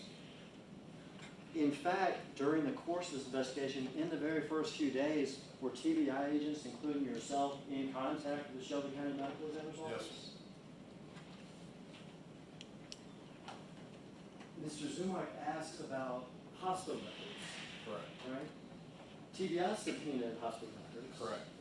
Were you aware that the medical examiner's office also got hospital records? Yes, sir. They don't have to subpoena, they have full access to any record they want. Because they're actually the highest ranking of anybody on the scene. Technically, yes, when it comes to a death. They have the ability to obtain the hospital samples Absolutely. directly Directly. and don't have to wait for you. No. Were you aware that Dr. Ross had actually obtained the samples from the hospital? Later, but knowing Dr. Ross, that I know how he operates, and that's what he's gonna do. And had you spoken to Dr. Ross in the few days after this, after Mr. Nichols unfortunately passed, about how the autopsy was going? Yes, sir. About what his initial impressions were? Yes, sir. And did he tell you that his initial impression was that this was a homicide? Yes, sir. That it was trauma to the head? Yes, sir. But did he tell you that he's going to send brain slides and everything else off for look by other experts? Yes, sir. There's an expert in New York.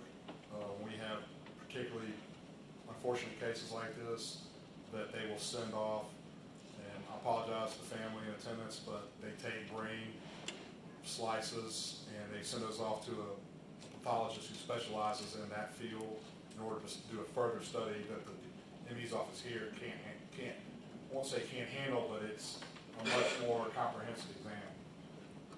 And you were talking to Dr. Ross and his people as it went, Oh, yes, and relaying that to us. absolutely. Mr. Nichols dies. It's a homicide investigation. Homicide. And you, TBI wanted to obtain all the video they possibly could, correct? Anything, turnover every time. Body-worn cameras of the suspects, Correct? of the ones that had body-worn cameras. Correct. Any sort of poll cameras or thing like that? Anything that the MPD says that they have, we ask for. So we say we want the poll cameras and any camera you have access to for a specific area, and get that. And when you ask for it, they're supposed to give it to you, right? Yes, sir. Are they supposed to be trying to investigate themselves and doing their own review of tape and stuff? No, sir, not at all. Because that's the whole point. They have a conflict. We are TBI, we are known as an independent agency. We are totally independent. We don't answer to anybody basically except the district attorney. So they turn over videos to you. Correct. Your agents review the various videos, is that correct? Numerous videos. And was there one video in particular that got everybody's attention immediately? Yes. And what video is that? That was the video that actually saw the major incident, the reason why we're here, basically. Pretty deep in the neighborhood. Yes, sir. Pretty rare to get. From my understanding, it was almost kind of accidental to get that video.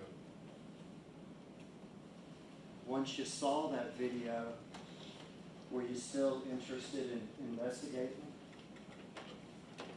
Do you understand what I'm saying? Yeah, you rephrase that. When you saw the video, did you believe there was criminal conduct that needed further investigation? Oh, yes. On behalf of whom? Well, the officers that needed, from my view of what happened in that video, we need to further investigate the circumstances of that, From what you saw. from what we saw. And would it be fair to say the kicks to the head? Yes, sir. Would it be fair to say the punches with people with the arms? Yes, sir. Would it be fair to say the kicks on the ground? Yes, sir.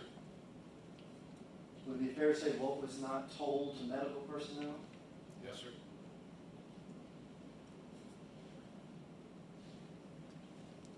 Well, did you still want to investigate that after you found, like, how many grams did you say? Was it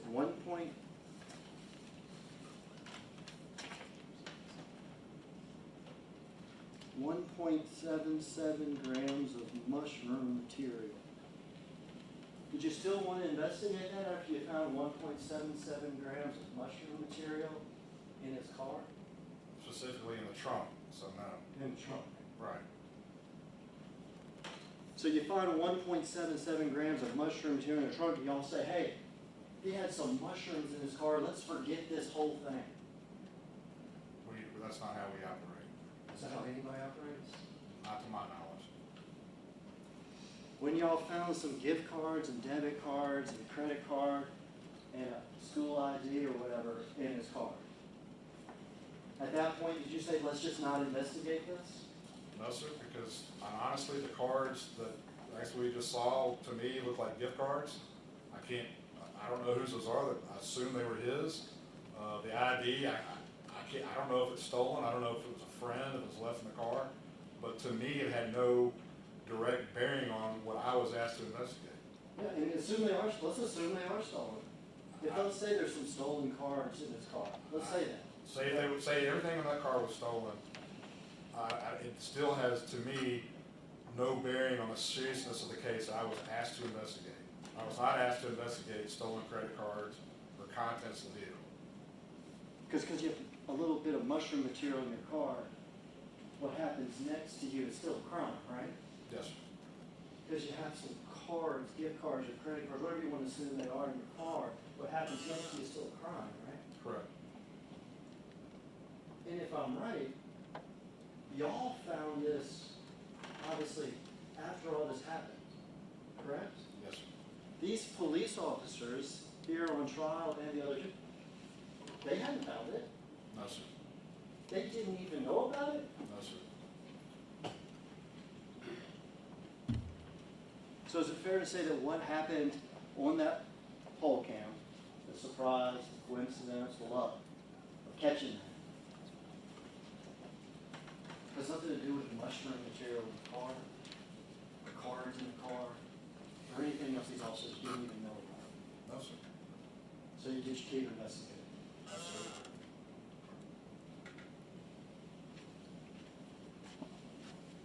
Do you, I can't pronounce it either. Okay? Psilocybin or, you know, I can't pronounce it either.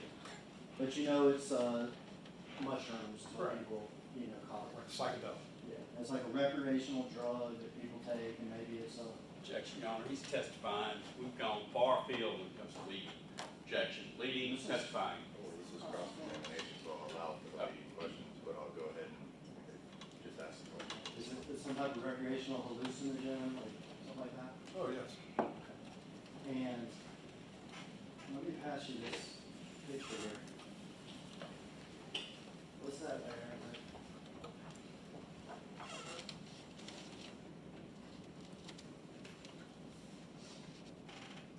Is that just some sort of burnt material or something?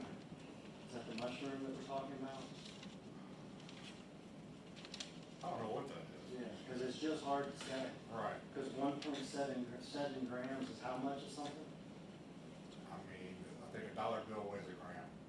So a dollar, You can put it down. Have you had occasion to arrest people for having mushrooms before? it's been years, but the last time was because the person had a gigantic Ziploc bag. Oh, big huge Huge bag, yeah. But I've never arrested anybody for a mushroom or anything like that. Something like you sell almost. Oh, yeah, there was definitely, it was a distribution ring.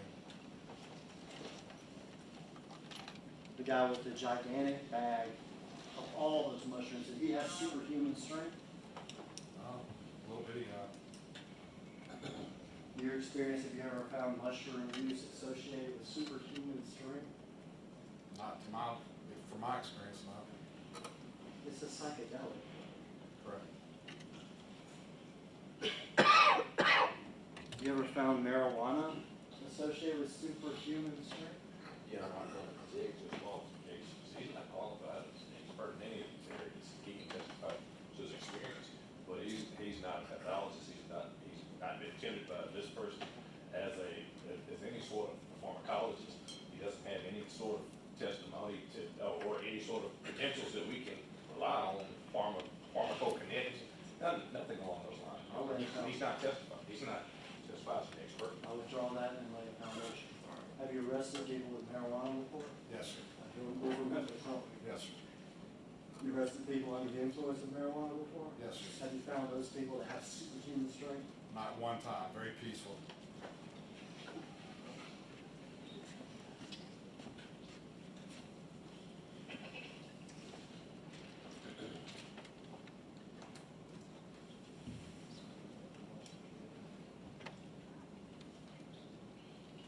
That's all my questions, Judge. Agent Baker, Mr. Hagerman went through a series of scenarios with you. Oh, we found a small mushroom. Stop investigating this death. No one suggested to you to shift your sights over to Tyre Nichols and away from the death. Right? No one suggested that. No, sir. Okay, so those questions about, gee, you should have stopped what you were doing with the police officers and go look at Tyre Nichols. No one suggested that to you, right? You gotta rephrase it, okay? I didn't phrase the question, sir. It was a ludicrous question. No one asked you to stop investigating Tyre Nichols, and no one told you to stop investigating the police officers when you found these things. No. But my question to you is, in conducting an investigation, it's a very broad investigation to determine what was going on when this incident happened, right? Correct. There was allegations of resisting arrest, right? Correct. So you have to look into why this, I think you called him a victim, why the victim was involved with the police that night anyway, right? Correct. And one of those very reasonable conclusions would be that the victim, as you call him, had evidence of crime in his car and was attempting to get away from that car. Isn't that a fair assumption? It could be, or And if you were investigating it, you would pick up the phone and you'd call someone named Kelly Rogers or Pena Garcia or Jordan Riley and say, can you explain to us, sir, how your IDs and credit cards ended up in this car? If you were investigating. yeah, but I wouldn't investigate that. That's right. That's all I have. I've noticed when this side of the table asks questions, Your Honor, object to this question already. Can we approach?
not at the time that you were out for COVID, but at some point you became the lead case agent on behalf of TDI. Correct. Case, right? Yes, sir.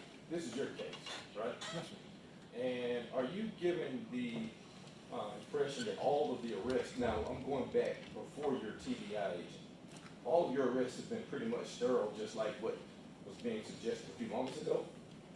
In other words, when you used to arrest people, all of those situations were the type of arrest that you say, sir, turn around and put your hands behind your back. Oh, no. And you never had any difficulty arresting anybody that just didn't want to be arrested while you were a police officer through the years that you were in law enforcement. I had many difficulties. And how many years did you serve in law enforcement? This will be my 25th, going on my 26th year. And how many of those years did you serve in the capacity as a detective or a special agent? All but 5. Okay, and so all but those 5 years, did you ever work in OCU? I was never worked for MPD. And so did you ever do any sort of work in what would be considered vice, for instance? No, no, well, if you count drug work, I've worked fugitive, but In your work as a non-just regular uniform officer, as a uniform officer, sometimes the arrest work is a little bit easier than if you're in a capacity as a vice officer or an OCU officer or in some of the other capacities that you might have served in. Is that true? I don't think I can answer that way. I don't think anything's easier. I think each arrest is always different. Okay. All right. January 7th, 2023. Were you out there arresting a man that had these credit cards and debit cards in his car? No, Were you out there trying to arrest a man that had driven 2 miles away from blue lights when they first came on? no, Were you out there trying to arrest a person that had run from 3 different locations? no, Were you out there trying to arrest a person, and I don't care if he had a little bit of dope or a little bit of mushrooms or a little bit of this or a little bit of that? You don't know anything about Tyre Nichols, correct? nothing. You don't know anything about his strength, right? Nope. You don't know if it's superhuman or subhuman, I right? have no idea. And out there on that particular night, you could not place yourself in the position of either Darius Bean or anybody sitting here on trial. Absolutely not. So your testimony regarding superhuman strength and all that stuff, that is what he's asking you. What we're asking you about is your conduct in this particular investigation and what your file has. You did not investigate Mr. Nichols as it relates to why he would have been motivated to run, right? No, You didn't investigate Mr. Nichols regarding why he did not want bracelets put on him. no, And you don't know anything about his strength, about how much he resisted, any of that, right? well, I mean, I can see on the video how he resisted, He was actively resisting in the video. but I No, can't, no, that's let me that's the finish. question. Let me finish. No, excuse me. He's gonna ask a question, make sure you give him the opportunity to answer the question. Yes, sir. So go ahead and ask the question, let him have the opportunity to answer. Yes, sir. Now, you can see. Yes, sir. You just said he was actively resisting, correct? From the video that you watched. Correct. All right. And you weren't out there to know how difficult it would have been to get him to stop actively resisting. Absolutely not. That's all. Nothing further, Your Honor. You were gonna complete your answer and you didn't get to. You were asked about his resistance in the video. You know, I'm not there. I can't put myself in those officers' shoes. I mean, I think he's trying to get that. You know, you want to put yourself in the officer's shoes. You know, I want to know what they did, what they saw, but based on the investigation, this is what I saw. But I can't tell you Mr. Nichols' strength. I can't tell you anything about his past because I don't know. And that's what I want you to know, or the jury to know, that I have no idea about Mr. Nichols' history. I was asked to work a case involving the death of Mr. Nichols. And what was the reason behind it, and who possibly caused it, turn over that information to the district attorney and let them decide how to move forward. And what you turned over included that poll cam footage Yes, that you consider crucial. absolutely. Anything else of this witness? No. Officer, you- Thank you. Your Honor, what do you mean do it? Okay.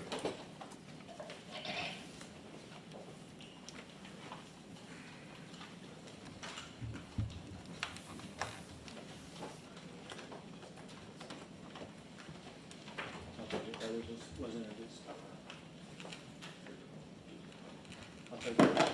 Let's put it here. It wasn't. Oh, it's good. Oh. Your Honor, at this time, we would call Preston Hemphill to the stand. Before we bring that witness, is there anybody that needs a break? All right, we need to take a brief recess.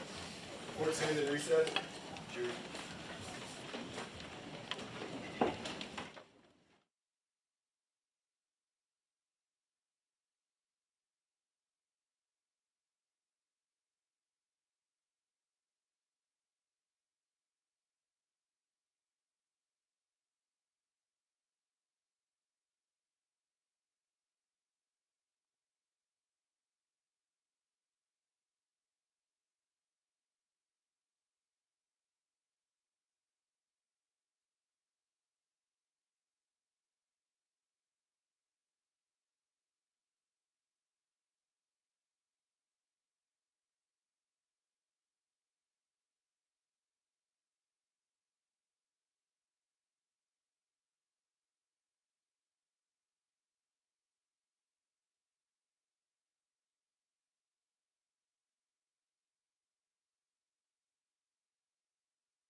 the originals of the IDs and the credit cards that have been spoken of by Agent Chuck Baker, and that's what's contained in this plastic bag. We'd like to enter it into evidence. We can go ahead and show as exhibit 32.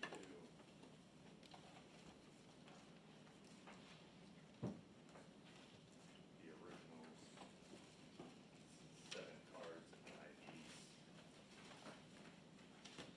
We'll show that as exhibit 32, which are the originals of what's been entered as evidence in exhibit 29, the pictures of the IDs exhibit. All right, Vince, you ready with your next witness? We call Preston Hemphill to the stand, Your Honor.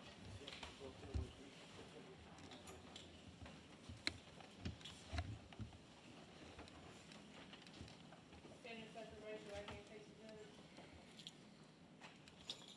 Sir, do you solemnly swear or affirm that the testimony you give today will be the truth and nothing but the truth to help you God? Yes, sir. All right, have a seat, sir. All right,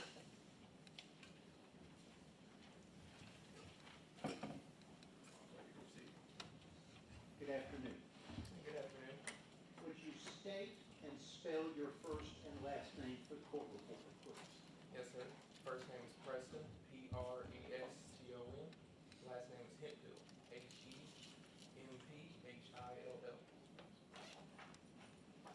And Mr. Hemphill, is your appearance to testify here today pursuant to a subpoena served upon you? Yes, sir. January 7th, 2023. Where were you employed? I was employed with the Memphis Police Department. And what was your job that day? I was with the Scorpion 1 team. And what was the Scorpion team's purpose back then?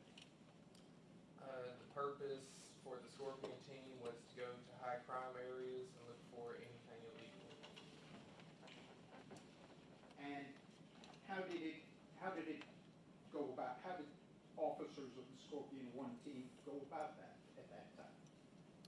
We would go into areas, either see people like loitering at gas stations for an extended period of time, cars with reason to pull them over, and just go from there.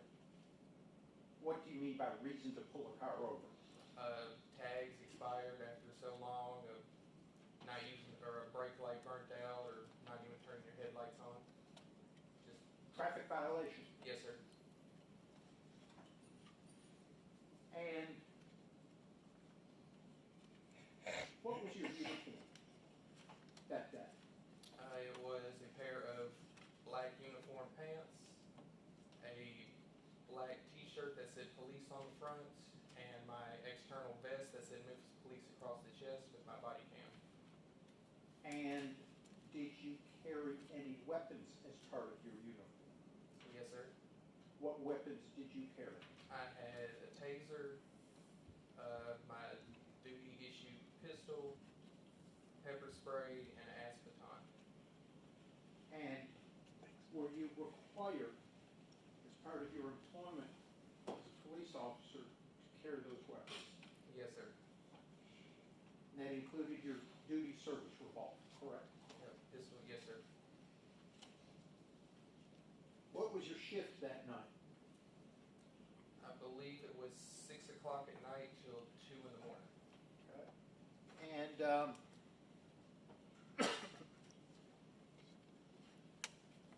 do you recall participating in the traffic stop at about 8:20 to 8:30 p.m.? Yes, sir. Okay. And describe the car that was stopped? It was a blue Nissan, I believe Sentra. I'm not familiar with the model.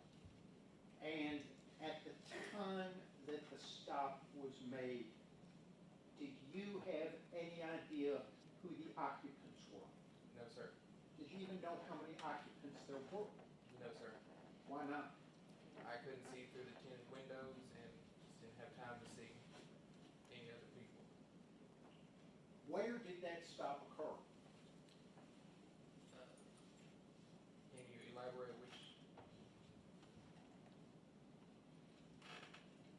let's start, how did you become involved in making a traffic stop of that car? Myself, Haley, and Martin were all single file traveling down Riverdale. Martin said he saw a car speeding. Martin attempted to pull the vehicle over. The vehicle refused to stop, and we found the vehicle at Ross and Raines. Were you in radio communication with other Scorpion officers? Yes, sir. And you used the names Martin and Haley. Do you recall first names? I don't recall their first name. Is it Demetrius Haley Yes, sir. and Emmett Martin? Yes, sir. And they were also members of Scorpion Team 1 at the time? Yes, sir. Who initiated the attempt to stop the blue Nissan Sentra? Officer Martin. And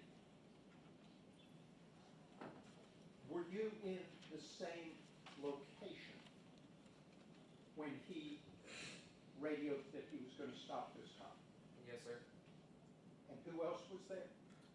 Officer Haley. So 3 members of Scorpion Team 1 in the same general area, correct? Yes, sir. And how did Martin attempt to stop the vehicle? He turned on his blue lights. He activated his siren to initiate the traffic stop. And at that time, he keyed up on the radio saying the vehicle was fleeing. Okay. And are you familiar with the phrase getting little? Yes, sir. What does that phrase mean in police talk? He's running from the police. Did Martin use that phrase on the radio? I don't recall. Where were you when you first saw this blue Nissan Sentra? We were southbound on Riverdale, coming out from under 385. Okay. And is that where you were when you first saw the blue Nissan Sentra? Yes, sir. And is that where you saw Martin activate his blue lights? No, sir. Where did you see Martin activate his blue lights? He activated his blue lights right after we went through Winchester. We were still on Riverdale. Okay. Southbound down Riverdale, correct? Yes, sir. Do you recall the speed limit on Riverdale? I believe it's 45. Did you observe the blue Nissan Sentra commit any traffic violations? At which time? Well, on Riverdale. After Martin lit him up, yes, sir. What traffic violations did you observe the blue Nissan Sentra commit on Riverdale? Changed lanes twice without a blinker and fleeing from the police. Were those traffic violations, to your understanding, a legal reason to pull over the blue Nissan Sentra? Yes, sir.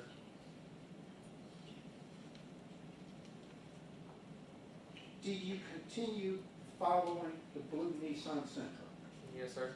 Who else continued following it? It was myself, Officer Haley, and Officer Martin. And where did the pursuit continue? We were traveling south on Riverdale. They turned right to travel west on Ross, and at Raines, not Ross. They were traveling west on Raines, and they came to a stop at Raines and Ross. Were you able to observe the Sentra the entire time you were following it down Riverdale and Raines? No, sir. Why not? Officer Haley and Martin passed me, and I was in the back. How fast, well, you said it was 45 on Riverdale, correct? Yes, sir. What's the speed limit on that section of Raines? I believe it's 45 as well. Okay. And you fell behind? Yes, sir. The Sentra, Haley and Martin? Yes, sir. And how fast did you get up to on Rains? I don't remember. Do you remember exceeding the speed limit trying to catch up? Yes, sir.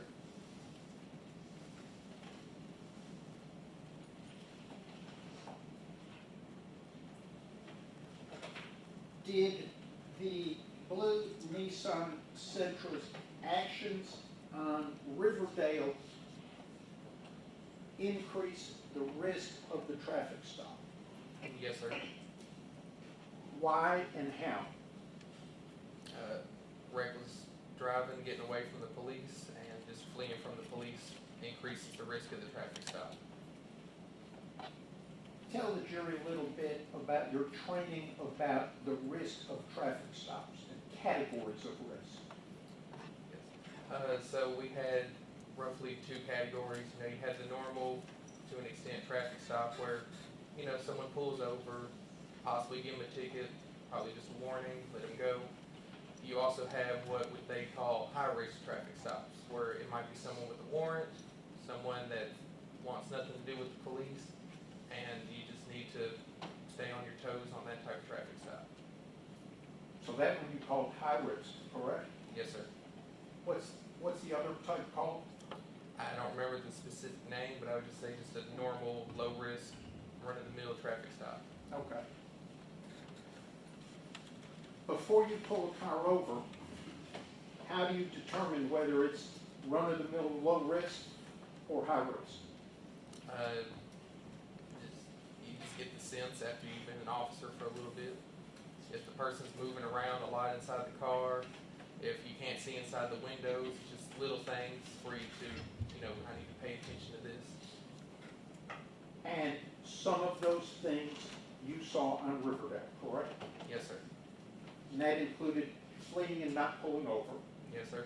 Continued, you described it as reckless driving, Yes, sir. and that was switching lanes Switching without and speeding, yes, sir. speeding. What happened when you got to Ross and Rains? When I got to Ross and Rains, Haley and Martin were already next to the Nissan. Where was the Nissan? It was in the left turn lane at Rains and Ross. Facing westbound, trying to turn left onto Ross. Left or southbound on the Ross, correct? Yes, sir. What color was the light? I don't remember. Who was on the left? Haley, Who was on the passenger side? Martin, And where were you? and I pulled up behind him.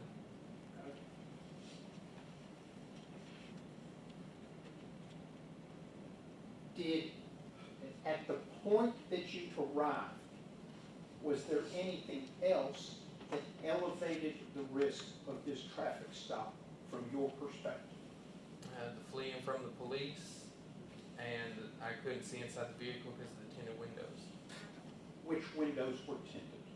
If I recall, it was the back window. And you were approaching from the back, Yes, correct? sir. Was it normal after fleeing and refusing to pull over to stop? No, sir. Did that concern you at the time? Yes, sir. And was that a factor in the risk of the traffic stop? Yes, sir. What did it do to the risk? It lets us know that, hey, he's already run before, but why is he stopping? What are we fixing to get into next? Did that ever happen to you before? No, sir. At the time, how long had you been a police officer? At that time, I was a police officer for about 3 years, And how long had you been on the Scorpion unit? about 3 months. And how often, if you can estimate, had you pulled over cars? Probably every day. Every work day? Yes, sir. For 3 years. Yes, sir. And this was the first time a car had fled and then stopped. Yes, sir.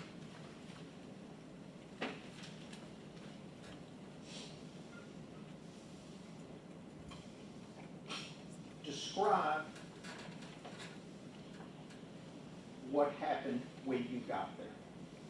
When I arrived, I saw Haley and Martin approaching the car. I drew my pistol because a high-risk traffic stop, and since he stopped, like what's fixing to happen, once I saw Haley and Martin getting into the car is when I put my pistol up and ran up to the car.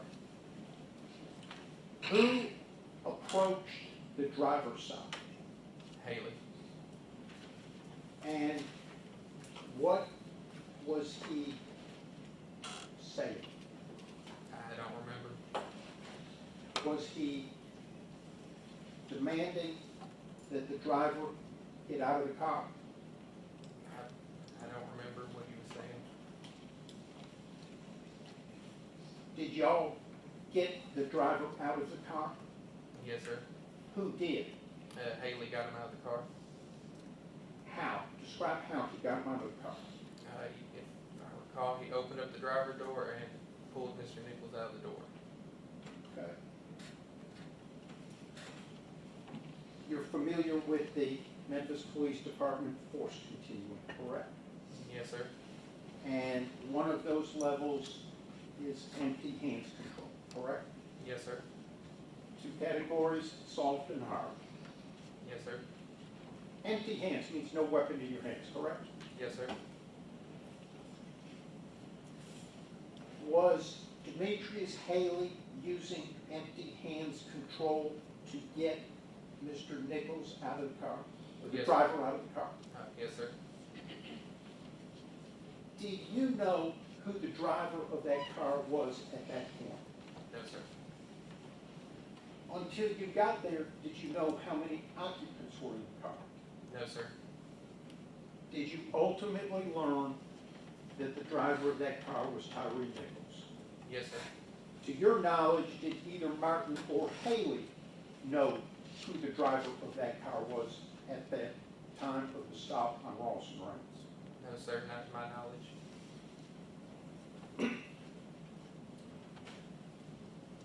What happened when Haley got the driver out of the car? He tried to get handcuffs on him behind his back. At that time, he was struggling with us, and Who was he? Mr. Nichols. Where was Haley initially trying to get the cuffs on?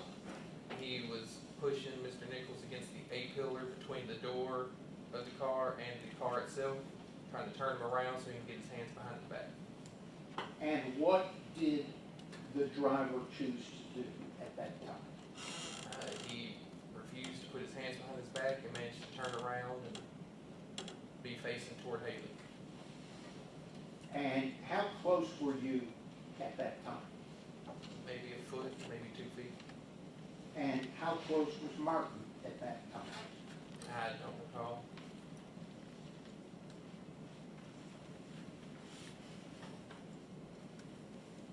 What, during that time when the driver spun around in the A-frame,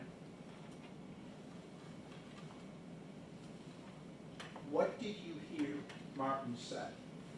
I heard Martin scream, "Let go of my gun." What did that statement by a fellow officer mean to you? That someone's probably fixing to get hurt. Explain why. Because if you bring a gun into this, it could go deadly. Our officers trained in gun safety. Yes, sir. Is it a serious matter to keep control of your service weapons at all times? Yes, sir. Is it potential, are you taught that it's a very serious situation if you lose control of your service weapon? Yes, sir. How did Martin's announcement change the risk at Rawson Reigns at that time? It increased the risk. How much? As high as it can go to me. Okay. And what happened next? At that time, I heard someone say, "Take him to the ground." Do you recall who said that? I believe it was Haley. And We took Mr. Nichols to the ground. He was still resisting with us. I ended up pulling my taser out I switched it on, but never had any electricity running through it. I put it against his thigh and told him I was fixing to tase him. At that point, we had him under control for a split second. I went to go attempt to put my taser up. He broke free, and that's when Haley pepper sprayed him. And what happened with the pepper spray? It sprayed everybody. Who is everybody? Haley sprayed himself, Martin, myself, and Mr. Nichols. Okay. And you said Mr. Nichols broke free, correct? Yes, sir. What do you mean by broke free? He managed to stand up. At that point, I went to go bear hug him to hold him at the scene. He broke free from me, and at that time I saw him running toward a squad car that was still running with the door open, and that's when I fired my taser. And what happened with the taser shot? It had no effect. Do you know whether it made a good connection with the driver? I know it did not make a good connection. Did you know it at the time? At that time, no, sir. What happened next? After he fled from us, myself and Haley tried to chase after him. During that, I also didn't have my glasses. Haley was succumbing to the pepper spray. I was feeling the pepper spray then. At that time, we quit the chase. I put it out on the radio, the description, and what direction the suspect ran. And I helped Haley back to his car. Why didn't you have your glasses? During the scuffle on the ground, they fell off. And glasses pretty important to your vision. Yes, sir. How far did you run after the suspect? Probably a block. South and Ross? Yes, sir. How's about Haley? How far did he run? Probably about a block and a half. He was ahead of me. Pretty obvious, but neither one of you caught him, correct? Correct. And that's the point when you stopped that you contacted dispatch on your radio, correct? Yes, sir. You said you put it out on the radio. Yes, sir. What exactly did you put out? I put out on the radio that the taser was deployed, pepper spray was used. The suspect was last seen running southbound on Ross, and the clothing description. General description, Yes, sir. and that he had fled from the stop. Yes, sir. And you mentioned that you had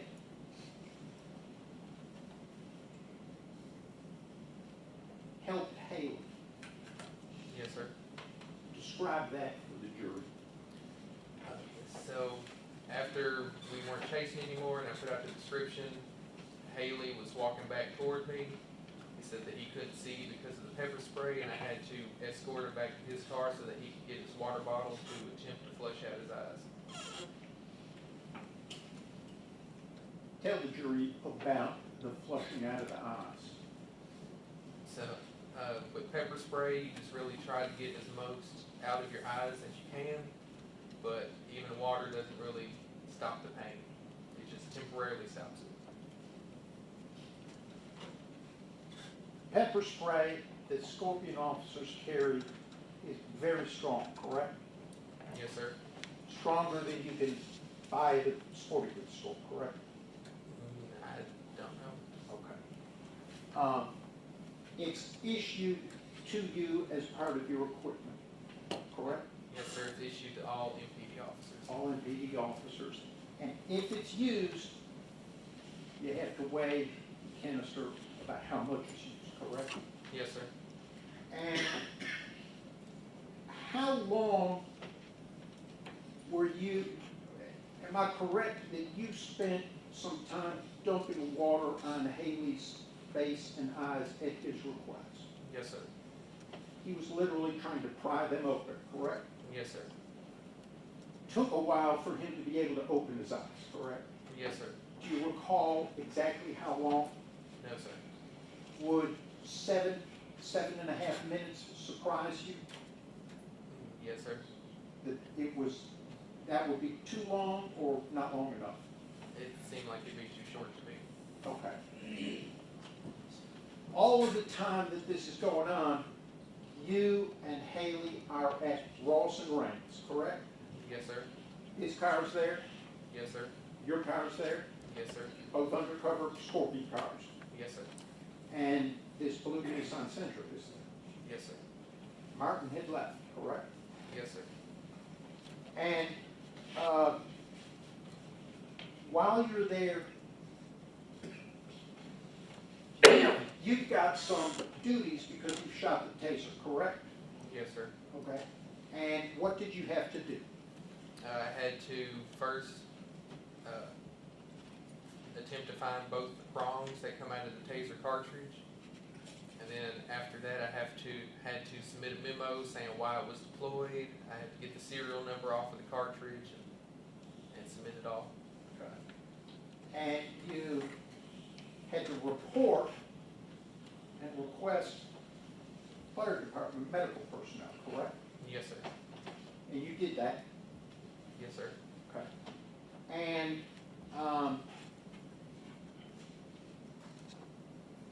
during this time, y'all are at Ross and Raines. You're helping Haley with the water, right? Yes, sir.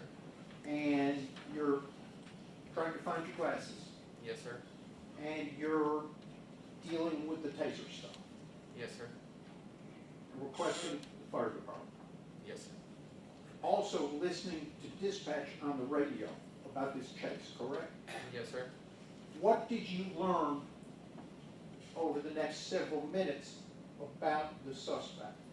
And they managed to locate him. Who is that? Mills, Bean, and Smith. And do you recall where they located him?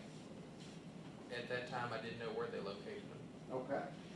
What happened when they located him, according to what you heard over the radio? And there was still a scuffle going on. Okay. And were more cars needed? Yes, sir.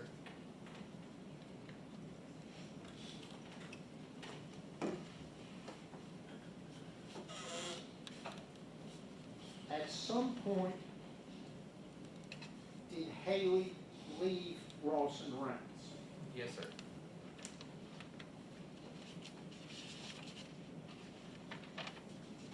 What did y'all know from the radio at the time that he left Ross and Raines?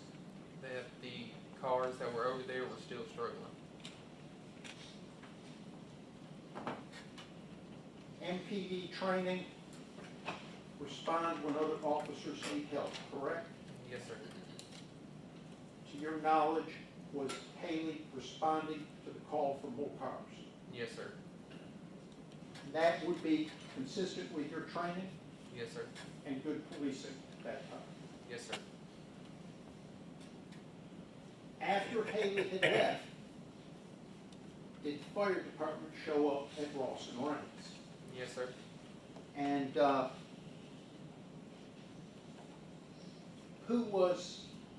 what type of personnel was it? If I recall, just 2 firefighters. Were they EMTs? I don't recall. Do you recall why they arrived at Ross and Raines? Yes, sir. Why did they arrive there? 'Cause per policy, anytime an officer uses pepper spray or a taser, you have to call the fire department out. And you had done that, correct? Yes, sir. And you called them out to check out the suspect, correct? Yes, sir. And once they got there, what did you tell them? I was keying up on the radio asking if the fire department needs to go to where they are or if they were going to bring the suspect back to where I was. What ended up happening? They keyed, I believe it was Smith, keyed up on the radio saying you need to bring the fire department down to where we are. Okay. What did the fire department know from you before you sent them down there? that the suspect was at least pepper sprayed and tased. Did they learn from you that there had been a struggle Yes, sir. and that he had fled? Yes, sir.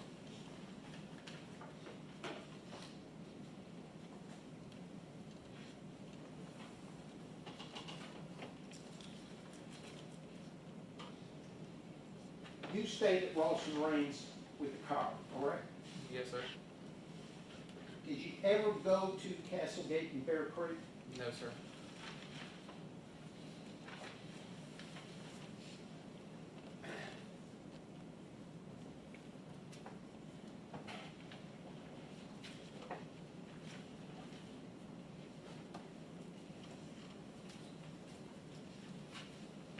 While you were at Rawson Rains, listening to the radio, was there a description of what force was used on Mr. Nichols at the other location? No, sir. Not that I recall.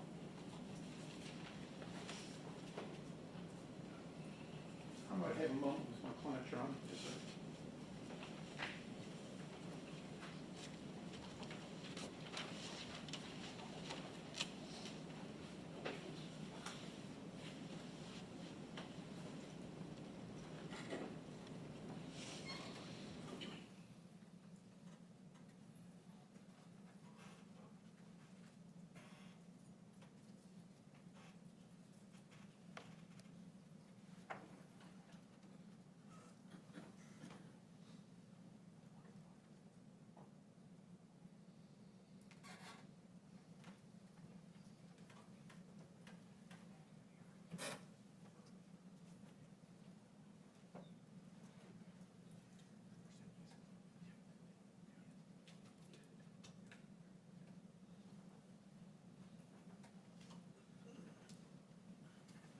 Before the driver fled Rawson Rains,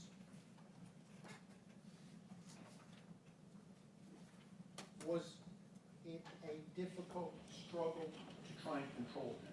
Yes, sir. 3 officers, correct? Yes, sir. 1 suspect, correct? Yes, sir. Was he able to get away from the 3 of y'all? Yes, sir. Difficult struggle, Yes, sir. and the 3 officers failed to detain him, correct? Yes, sir. When Martin said, "Let go my gun," that increased the risk because of the fear that the suspect was getting the gun, or trying to, correct? Yes, sir.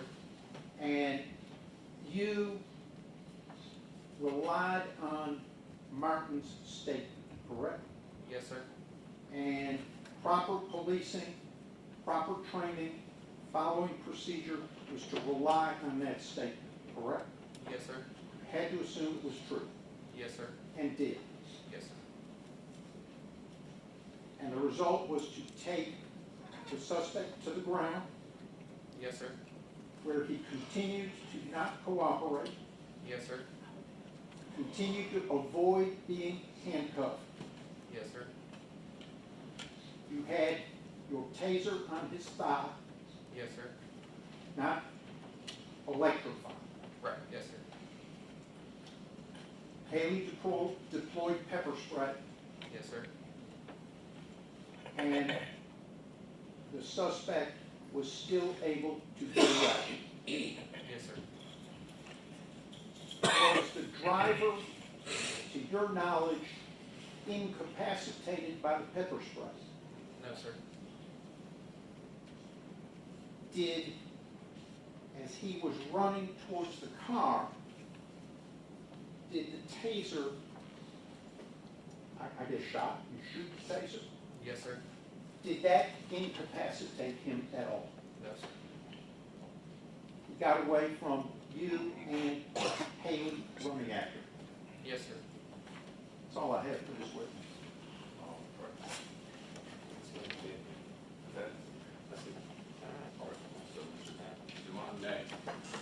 Your Honor, my examination will take a while.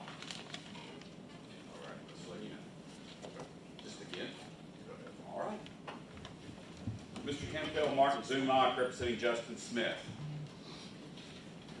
I thought we were going, you told us him to him to then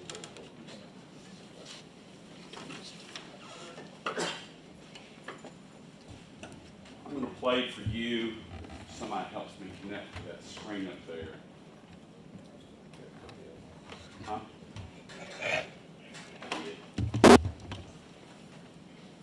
Here it is.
Mr. Hemphill, the prosecution and I have viewed this video, but I'm going to ask you to view this video.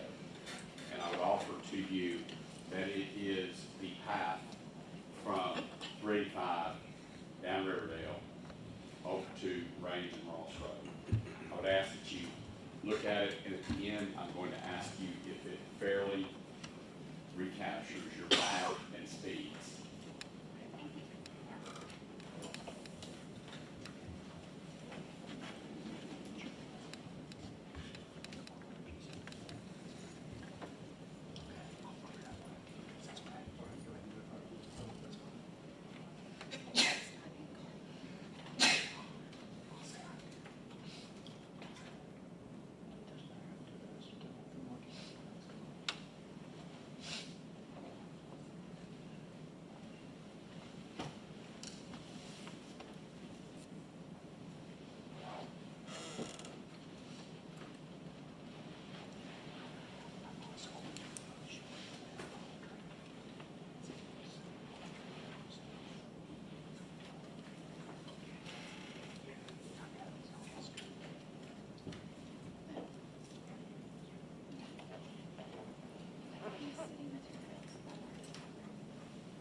answering questions. That is not a police dash cam video, okay? But the question is, does that video accurately depict the route and method of travel of you, Martin, and Haley on the night in question, down Riverdale and on the Range Road? Yes, sir. Your Honor, we will be, did I give it to you already? No. Your Honor, it's going to be admitted into evidence as part of the collective exhibit that we are collecting at this time. Can you give us a description of what this is?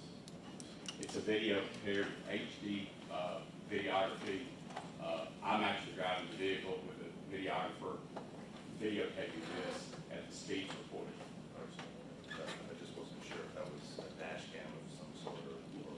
That was a stabilized HD video machine. So, if the record's clear, that is the route taken by Martin, Haley, and you in pursuing Tyre Nichols down Riverdale and then over on Yes, sir. the Range Road. Is that right? Yes, sir.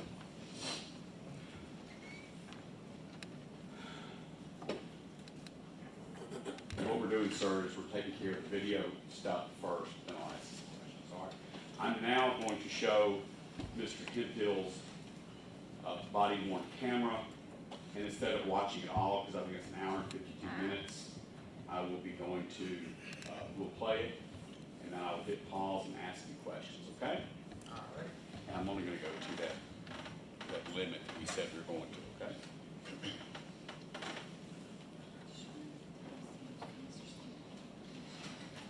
All right, first of all, sir, I'm going to hit pause so that the jury understands what they're looking at. Your body cam is mounted about the middle of your chest, is that right? Yes, sir. Okay. And is that the view captured by the body cam that was then recorded? Yes, sir.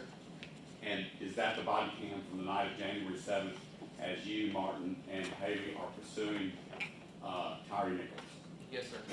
All right. Before I hit play, I want you to look. I don't have a pointer other than my finger.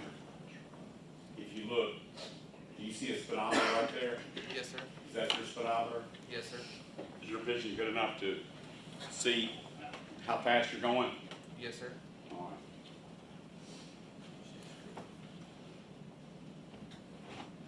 I would offer to you, this is where you're about to make your right-hand turn on the Range Road at the Marathon gas station, okay? All right.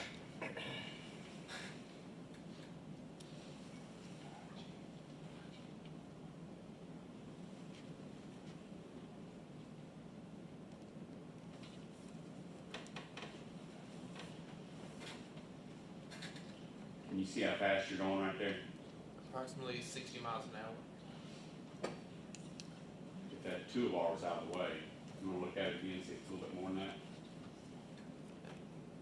It's 60 miles an hour. All right.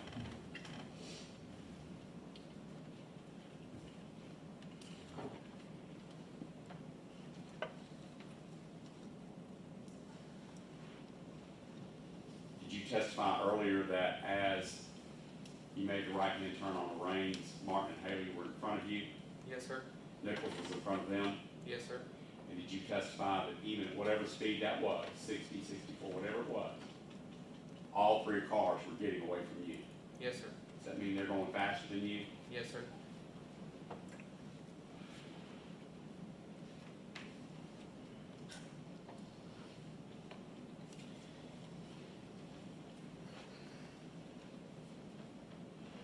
I see blue lights flashing. Whose blue lights are those? That is my blue lights. Did you activate them? Yes, sir. When, the way MPD body cams are set up, when you activate your blue lights, does your body cam, if it was not already recorded, would it begin recording? Not with the undercover cars at the time. Okay. You have to what?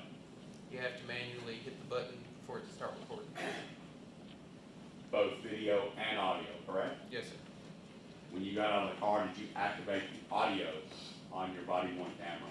Yes, sir. And if you had not, we would not have audio, is that right? Correct. Yes, sir.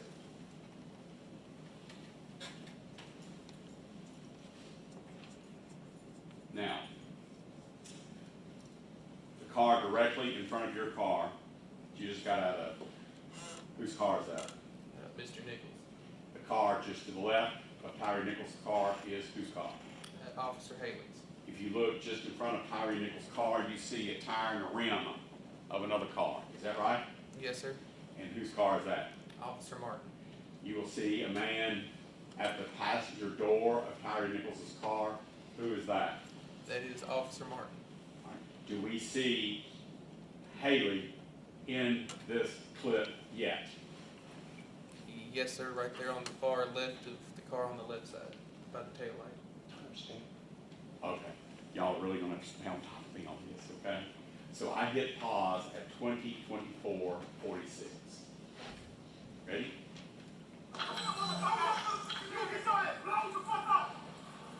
Do you recognize that voice that said, you heard what it said? Yes, sir. Whose voice is that? Officer Haley. Is that called verbal judo? Yes, sir.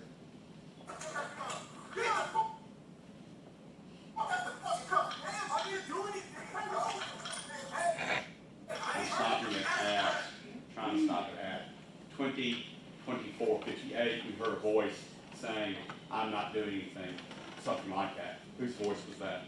Mr. Nichols.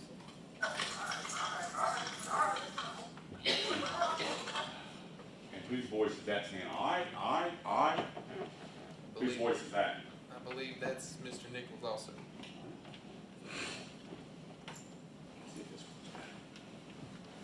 And that was at 20:25:01. 20:25:01, using wristwatch time is 8:25, is that right? Yes, sir.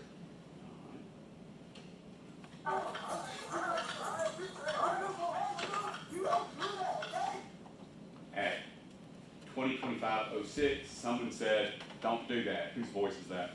Mr. Nichols. And whose voice was that said, get on the fucking ground? That's my voice. Is that verbal judo? Yes, sir. Are you ashamed of that kind of language? Yes, sir. Whose voice was that says, I'm going to tase your ass? It's my voice. We heard a voice saying, tasing. Whose voice was that? Martin. At this time of this arrest, was this a lawful traffic stop? Yes, sir. The mission of the Scorpion team, as directed by the Memphis Police Department, was to make traffic stops on infractions which may be minor in order to come into contact with those people that may be taking part in illegal things. Is that right? Yes, sir. You're not the one that made that policy, is that right? Yes, sir, I did not.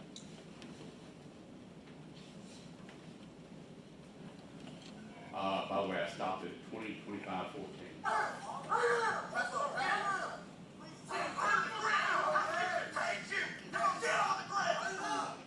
Now, that is a picture of what, sir? Mr. Nichols. I stopped it at 20:25:22. It appears Mr. Nichols is looking up at you, is that right? Yes, sir. What's he saying to you? That he's on the ground. His left arm is held by someone's arm, is that right? Yes, sir. Whose arm is that? At this time, I don't know.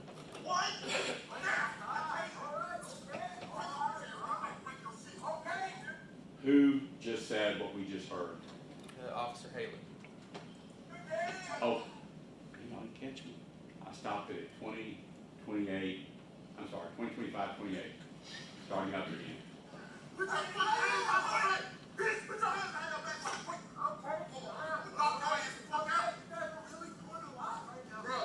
Whose voice was that at 20:25:37? Officer Haley. And then what about the statement, y'all are really doing a lot? Whose voice was that? Mr. Nichols. Was Mr. Nichols complying with the directions of these three officers? No, sir. Starting up again.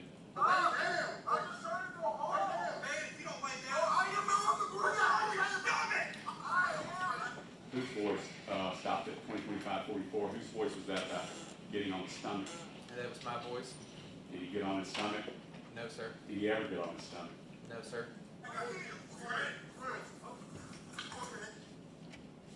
At 20:25:47, someone said spraying. Who was that? I believe it was Martin.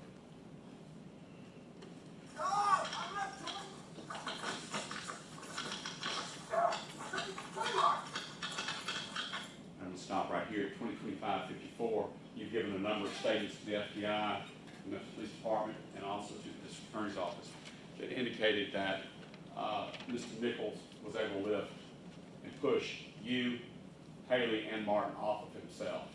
Yes, sir. Was those true statements or not? Yes, sir. And how much do you weigh? About 275. And how much does, in your approximation, Mr. Martin weigh? Probably about 250, 270. And Mr. Haley? About 250, 270. You sure you're not just making that up to exaggerate that Mr. Nichols pushed you three guys off of him? No, sir. Starting again at 2025-54.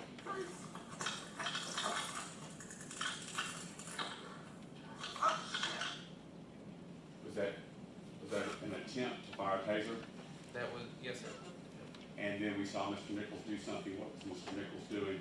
Taking off his jacket. That was at 2025-59.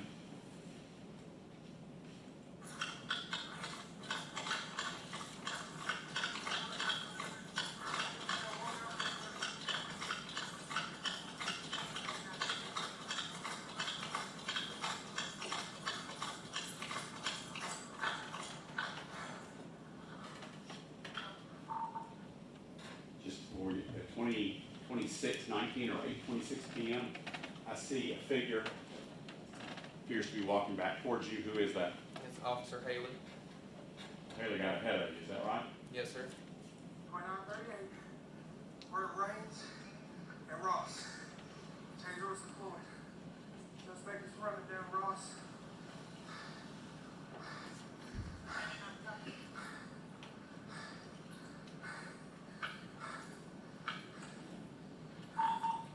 Young male, black, slim build, blue jeans, and a hoodie. That right, I stopped it at 2026-46. That radio call that you just made, did that go Ridgeway precinct wide or Scorpion only? Ridgeway station wide. And when we call a station, that's a precinct, is that right? Yes, sir. And that includes what I'm going to call blue and white cars, squad cars, marked cars, everybody, is that right? Yes, sir. Who's out walking to your left right there? It's Haley. And by the way, I've stopped it at 2026. That's Haley. Yes, sir.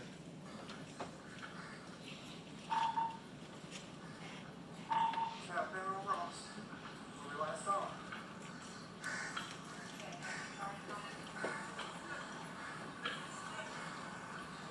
What's that? Yes. All right, hang on.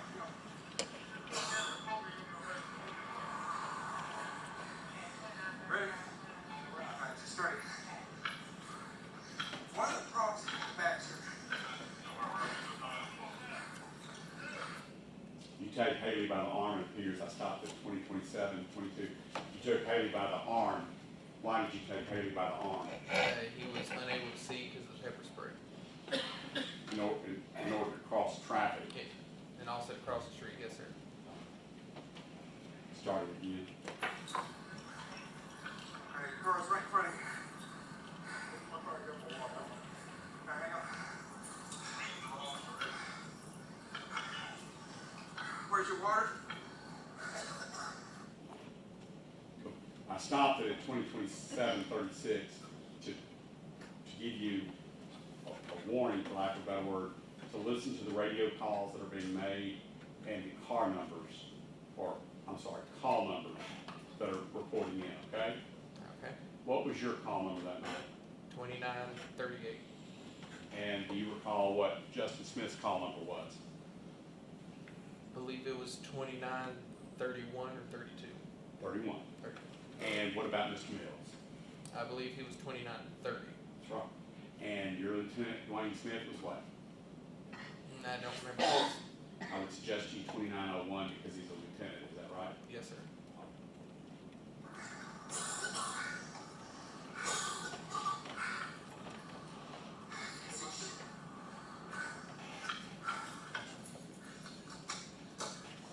Okay, I got you. One, here. Right here. Negative 2938. Where are my damn glasses? were you saying there? She was asking, I couldn't hear what she was saying. But You said something about your glasses. oh, I thought you were talking about the wreck. Yeah, couldn't find my glasses. What happened to your glasses? During the scuffle, they flew off. You call that a scuffle? Yes, sir.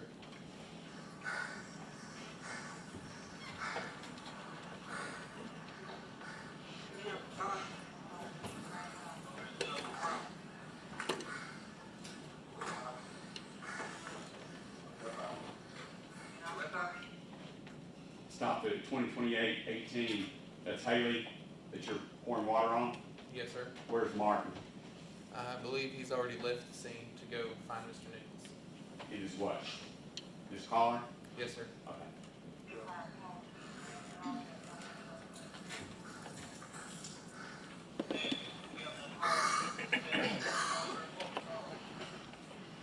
Did you hear that radio call? No, sir, I wasn't able to hear it. All right, listen to it again. Someone makes a call, and I think I know what it said, but I'm not one testifying.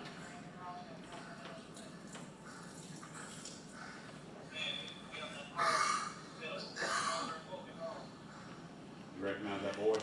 It sounded like Officer Smith. Asking for what? For more cars? I'm sorry, 2028-30 is when that was asked, okay? I'm sorry. Thanks for reminding me. Let that again?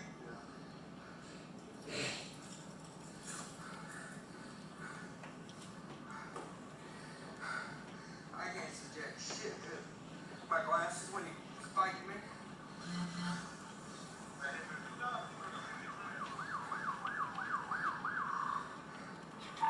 Negative, we just saw him running down Ross. What made you right? Yeah.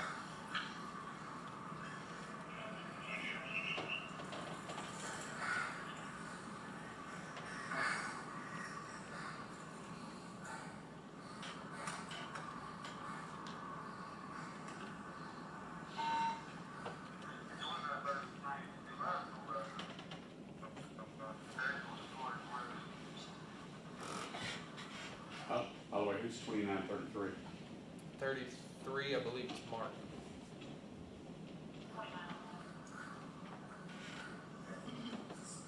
What's up?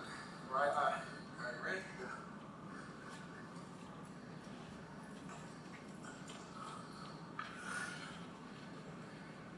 Well, right eye.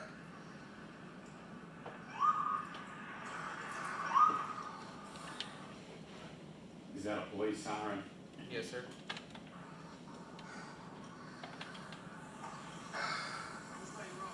That way. Who was that? Smith. I stopped it at 2029-56. Talking about Justin Smith sitting over there? Yes, sir.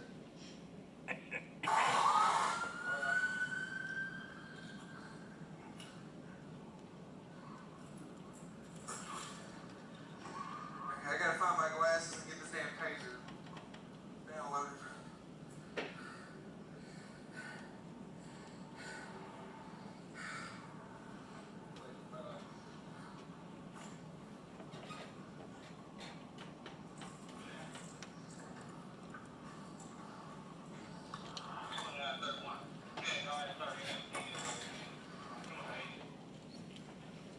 That stop says 20, 30, and 30 seconds. Who was that on the radio just then? Justin Smith. And what did Justin Smith tell the dispatcher? To go ahead and start the fire department to this location for chemical agent. And is that, by saying fire department, they're not gonna put a fire out there Right. over Yes, there to provide what? Medical assistance. For who? Anyone that was affected with the pepper spray. Including? The suspect.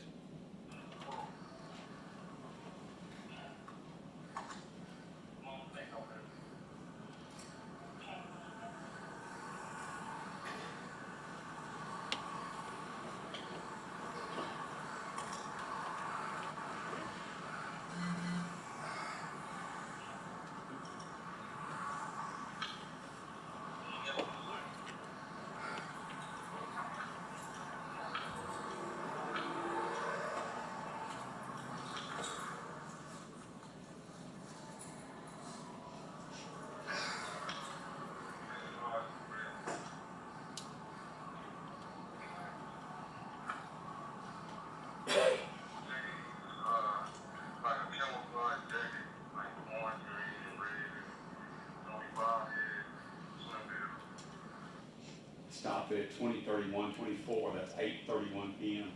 Whose voice was that with the description? Sounds like Officer Mark.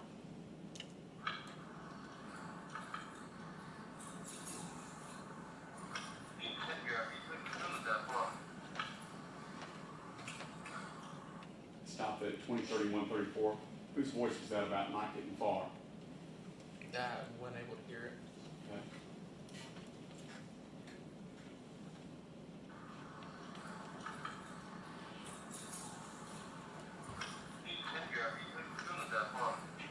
Did you hear that? Yes. His voice was. I don't know. Okay. Haley's with you though, right? Yes, sir.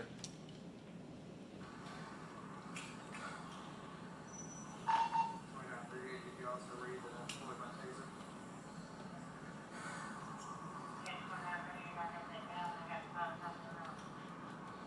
What was that call about? Just asking dispatch if she did hear that I deployed the taser. And the dispatcher's response was what? That she knows and fire department's en route. And that fire department en route was a result of Justin Smith's radio call. Yes, sir. I stopped it, by the way, at 20:31:45. I'm sorry again.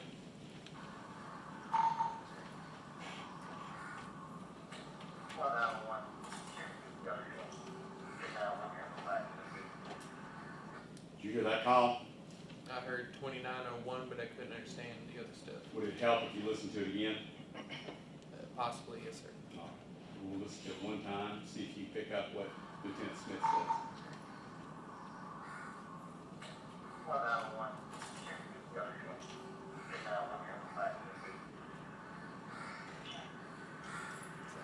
Was he asking if K9 was in the area? I couldn't We don't understand want him. you guessing. Okay, move on. That was at 20:31:57.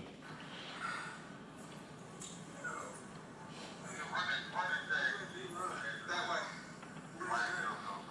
Thin male, black, blue jeans, and a plaid jacket.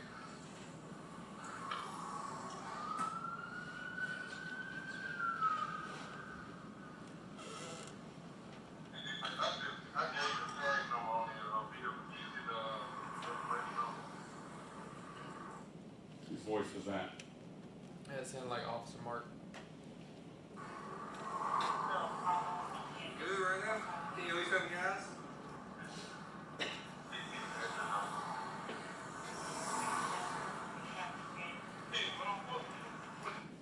All right. I stopped it at 8:32 p.m. or 20:32:37. Did you hear that voice? Which one? Right now? Radio Can you at least open your eyes?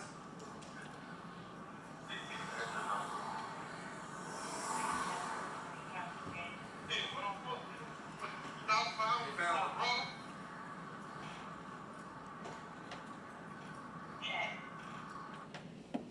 Southbound Ross. Whose voice was that? It sounded to be Officer Mills. Moving on, that was at 20:32:44. So that's 8:32 p.m., almost 8:33 p.m. That radio call went out. Go ahead.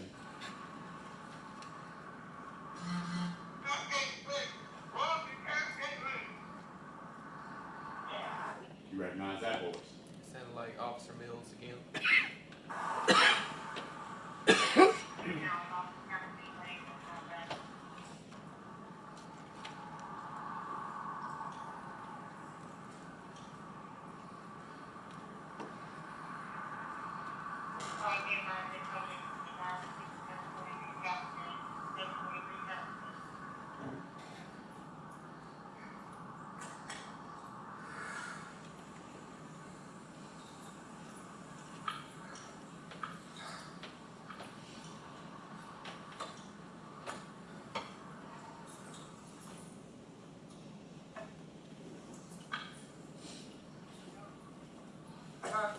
Martin and all them are over there chasing them. Shit, you sprayed me too, but luckily didn't get my ashes on my eyebrow. I hope it stop his ass. Okay, before we get to the radio call, then we have to rewind it. You made a comment there. What was your comment? That I hope they stomp his ass. Did you have any reason to believe that anybody was going to stomp anybody's ass? No, sir. What do you mean by it? It just from being pissed off at the situation, from being pepper sprayed and losing my glasses and just angry. I'm gonna rewind it 10 seconds so that you can then hear a radio call go out, okay, after your statement, okay? Luckily, you can get my ashes on my eyebrow. Oh, let's stop his ass.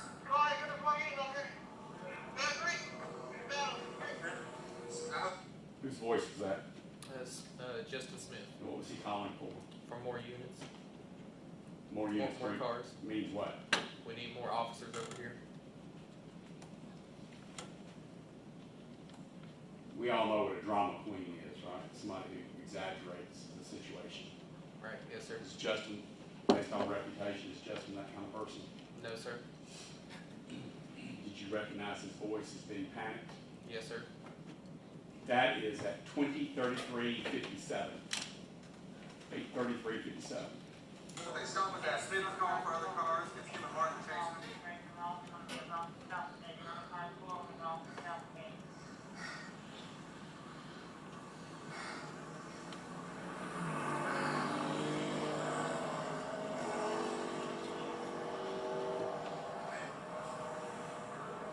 Sure.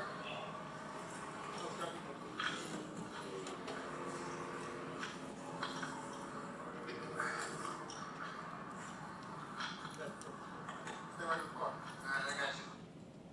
Did Haley give you a direction just then? Yes, sir. What? Stay with the car.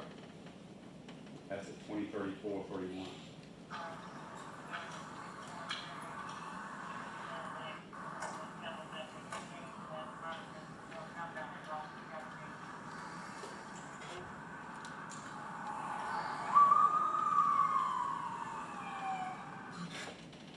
Justin Smith called across dispatch to have dispatch send more cars. Yes, sir. That include Haley. Yes, sir. I stopped it at 20:34:47. Starting again.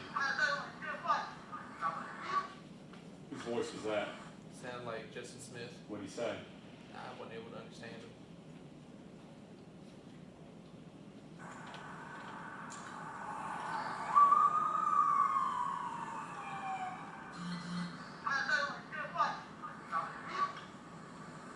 Did you hear at that time? I believe he said suspect was still fighting. That was at 20:34:52. Did you hear that? Yes, sir. Did you recognize the voice? I couldn't hear the voice again. Did you hear what the words were? Yes, sir. What did it say? You give me your motherfucking hands.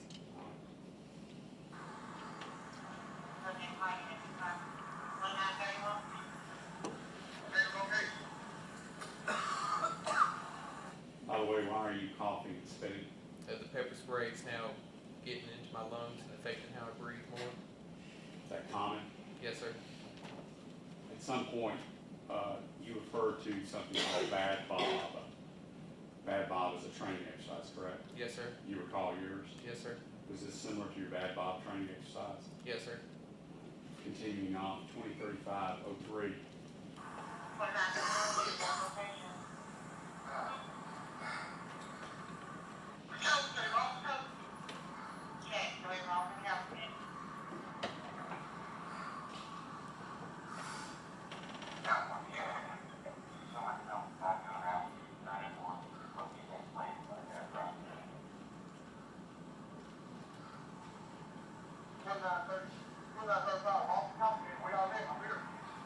Whose voice was that? Haley. What did he say? He was asking where they were at because he said Ross and Castlegate.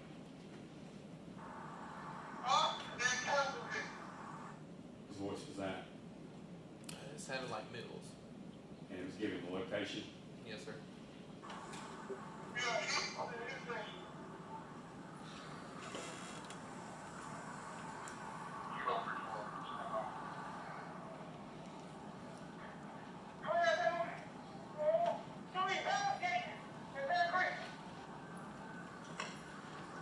Whose voice was that?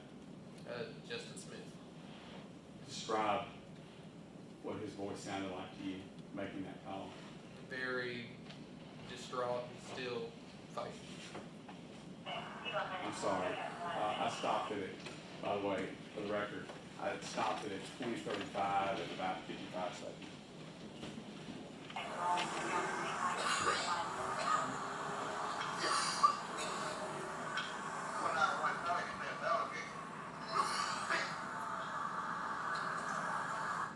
By the way, we hear sirens in the background.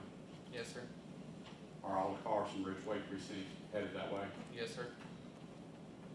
Why is that? Because they hear an officer screaming for help over the radio.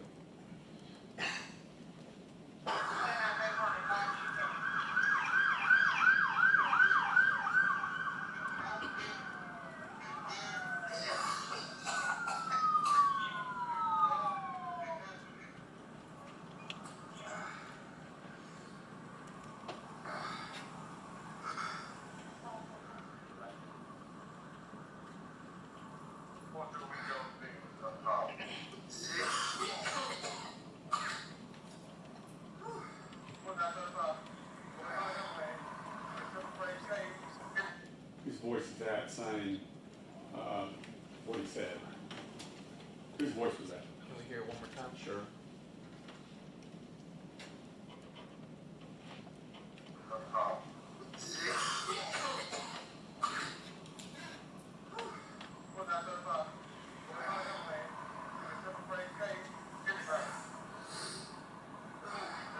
Whose voice was that at 20:36:46?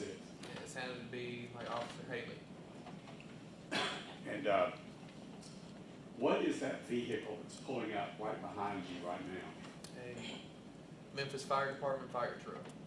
And is that fire truck as a result of Justin Smith's first call? Yes, sir. That was at 20:36:47.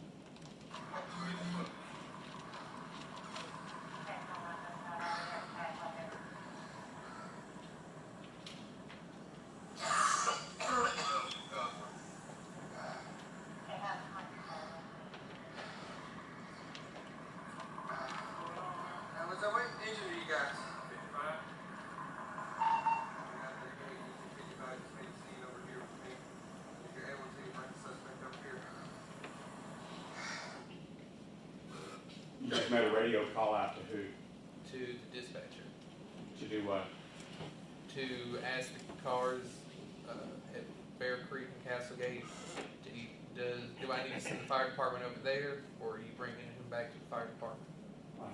Because the suspect is over at Bear Creek and Castlegate, is that right? Yes, sir. So the person you're asking about bringing him over to me, or do I need to send down you? We're talking about the suspect, right? Yes, sir. Not Haley, not you, but the Right. suspect, is that right? Yes, sir.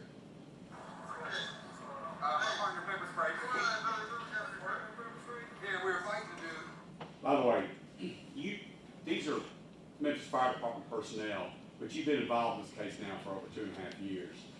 Do you know those firemen's names for the juries? If you don't, just say you don't. I believe the white firefighter is Robert Long. Okay, Long. But you're pretty sure of that from your involvement in this case? Yes, sir. That's Long, the white one? Okay.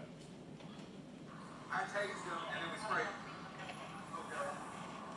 I think they're fixing to bring him over here because they're further down there when he took off running. I mean, you know, I know. So, did you call? Bro, you got, yeah, we called you. But you the one that got sprayed? Or was it for the patient? It was for the suspect. I was just there like, no, we were on the ground and I fucking said I'm spraying him. She sprayed all of us. So they took the patient away and bring him back? He took off running, they just got him. Oh, okay. Yeah. So y'all hit us or? Well, one of the prongs did hit him with the taser, so I don't know if you guys need to take it out, look at it. Hell, I don't even know if it's still on. Yeah. Just to cover our ass, we just called you guys. Okay.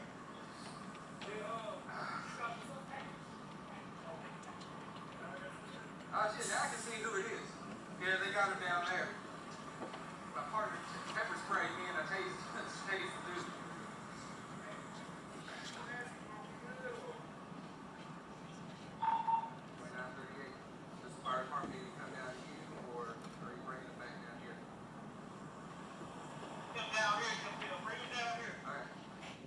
voice was that? Justin Smith, Telling you to do what? to send the fire department down to where they are. Send those two guys, Yes, sir. EMTs, paramedics, wherever they are. Yes, sir. Timestamp. Yeah, just Oh, got hold on, down a couple streets, you should be able to see. I'm trying my best. 20, 38, 47-ish. Okay? Okay, they're heading that way now. All right. So I'm stopping it at 20, 38, 53. At that point, you're telling the people down at Bear Creek and Cascade that you're sending those EMTs, paramedics down there to them. Is that right? Yes, sir.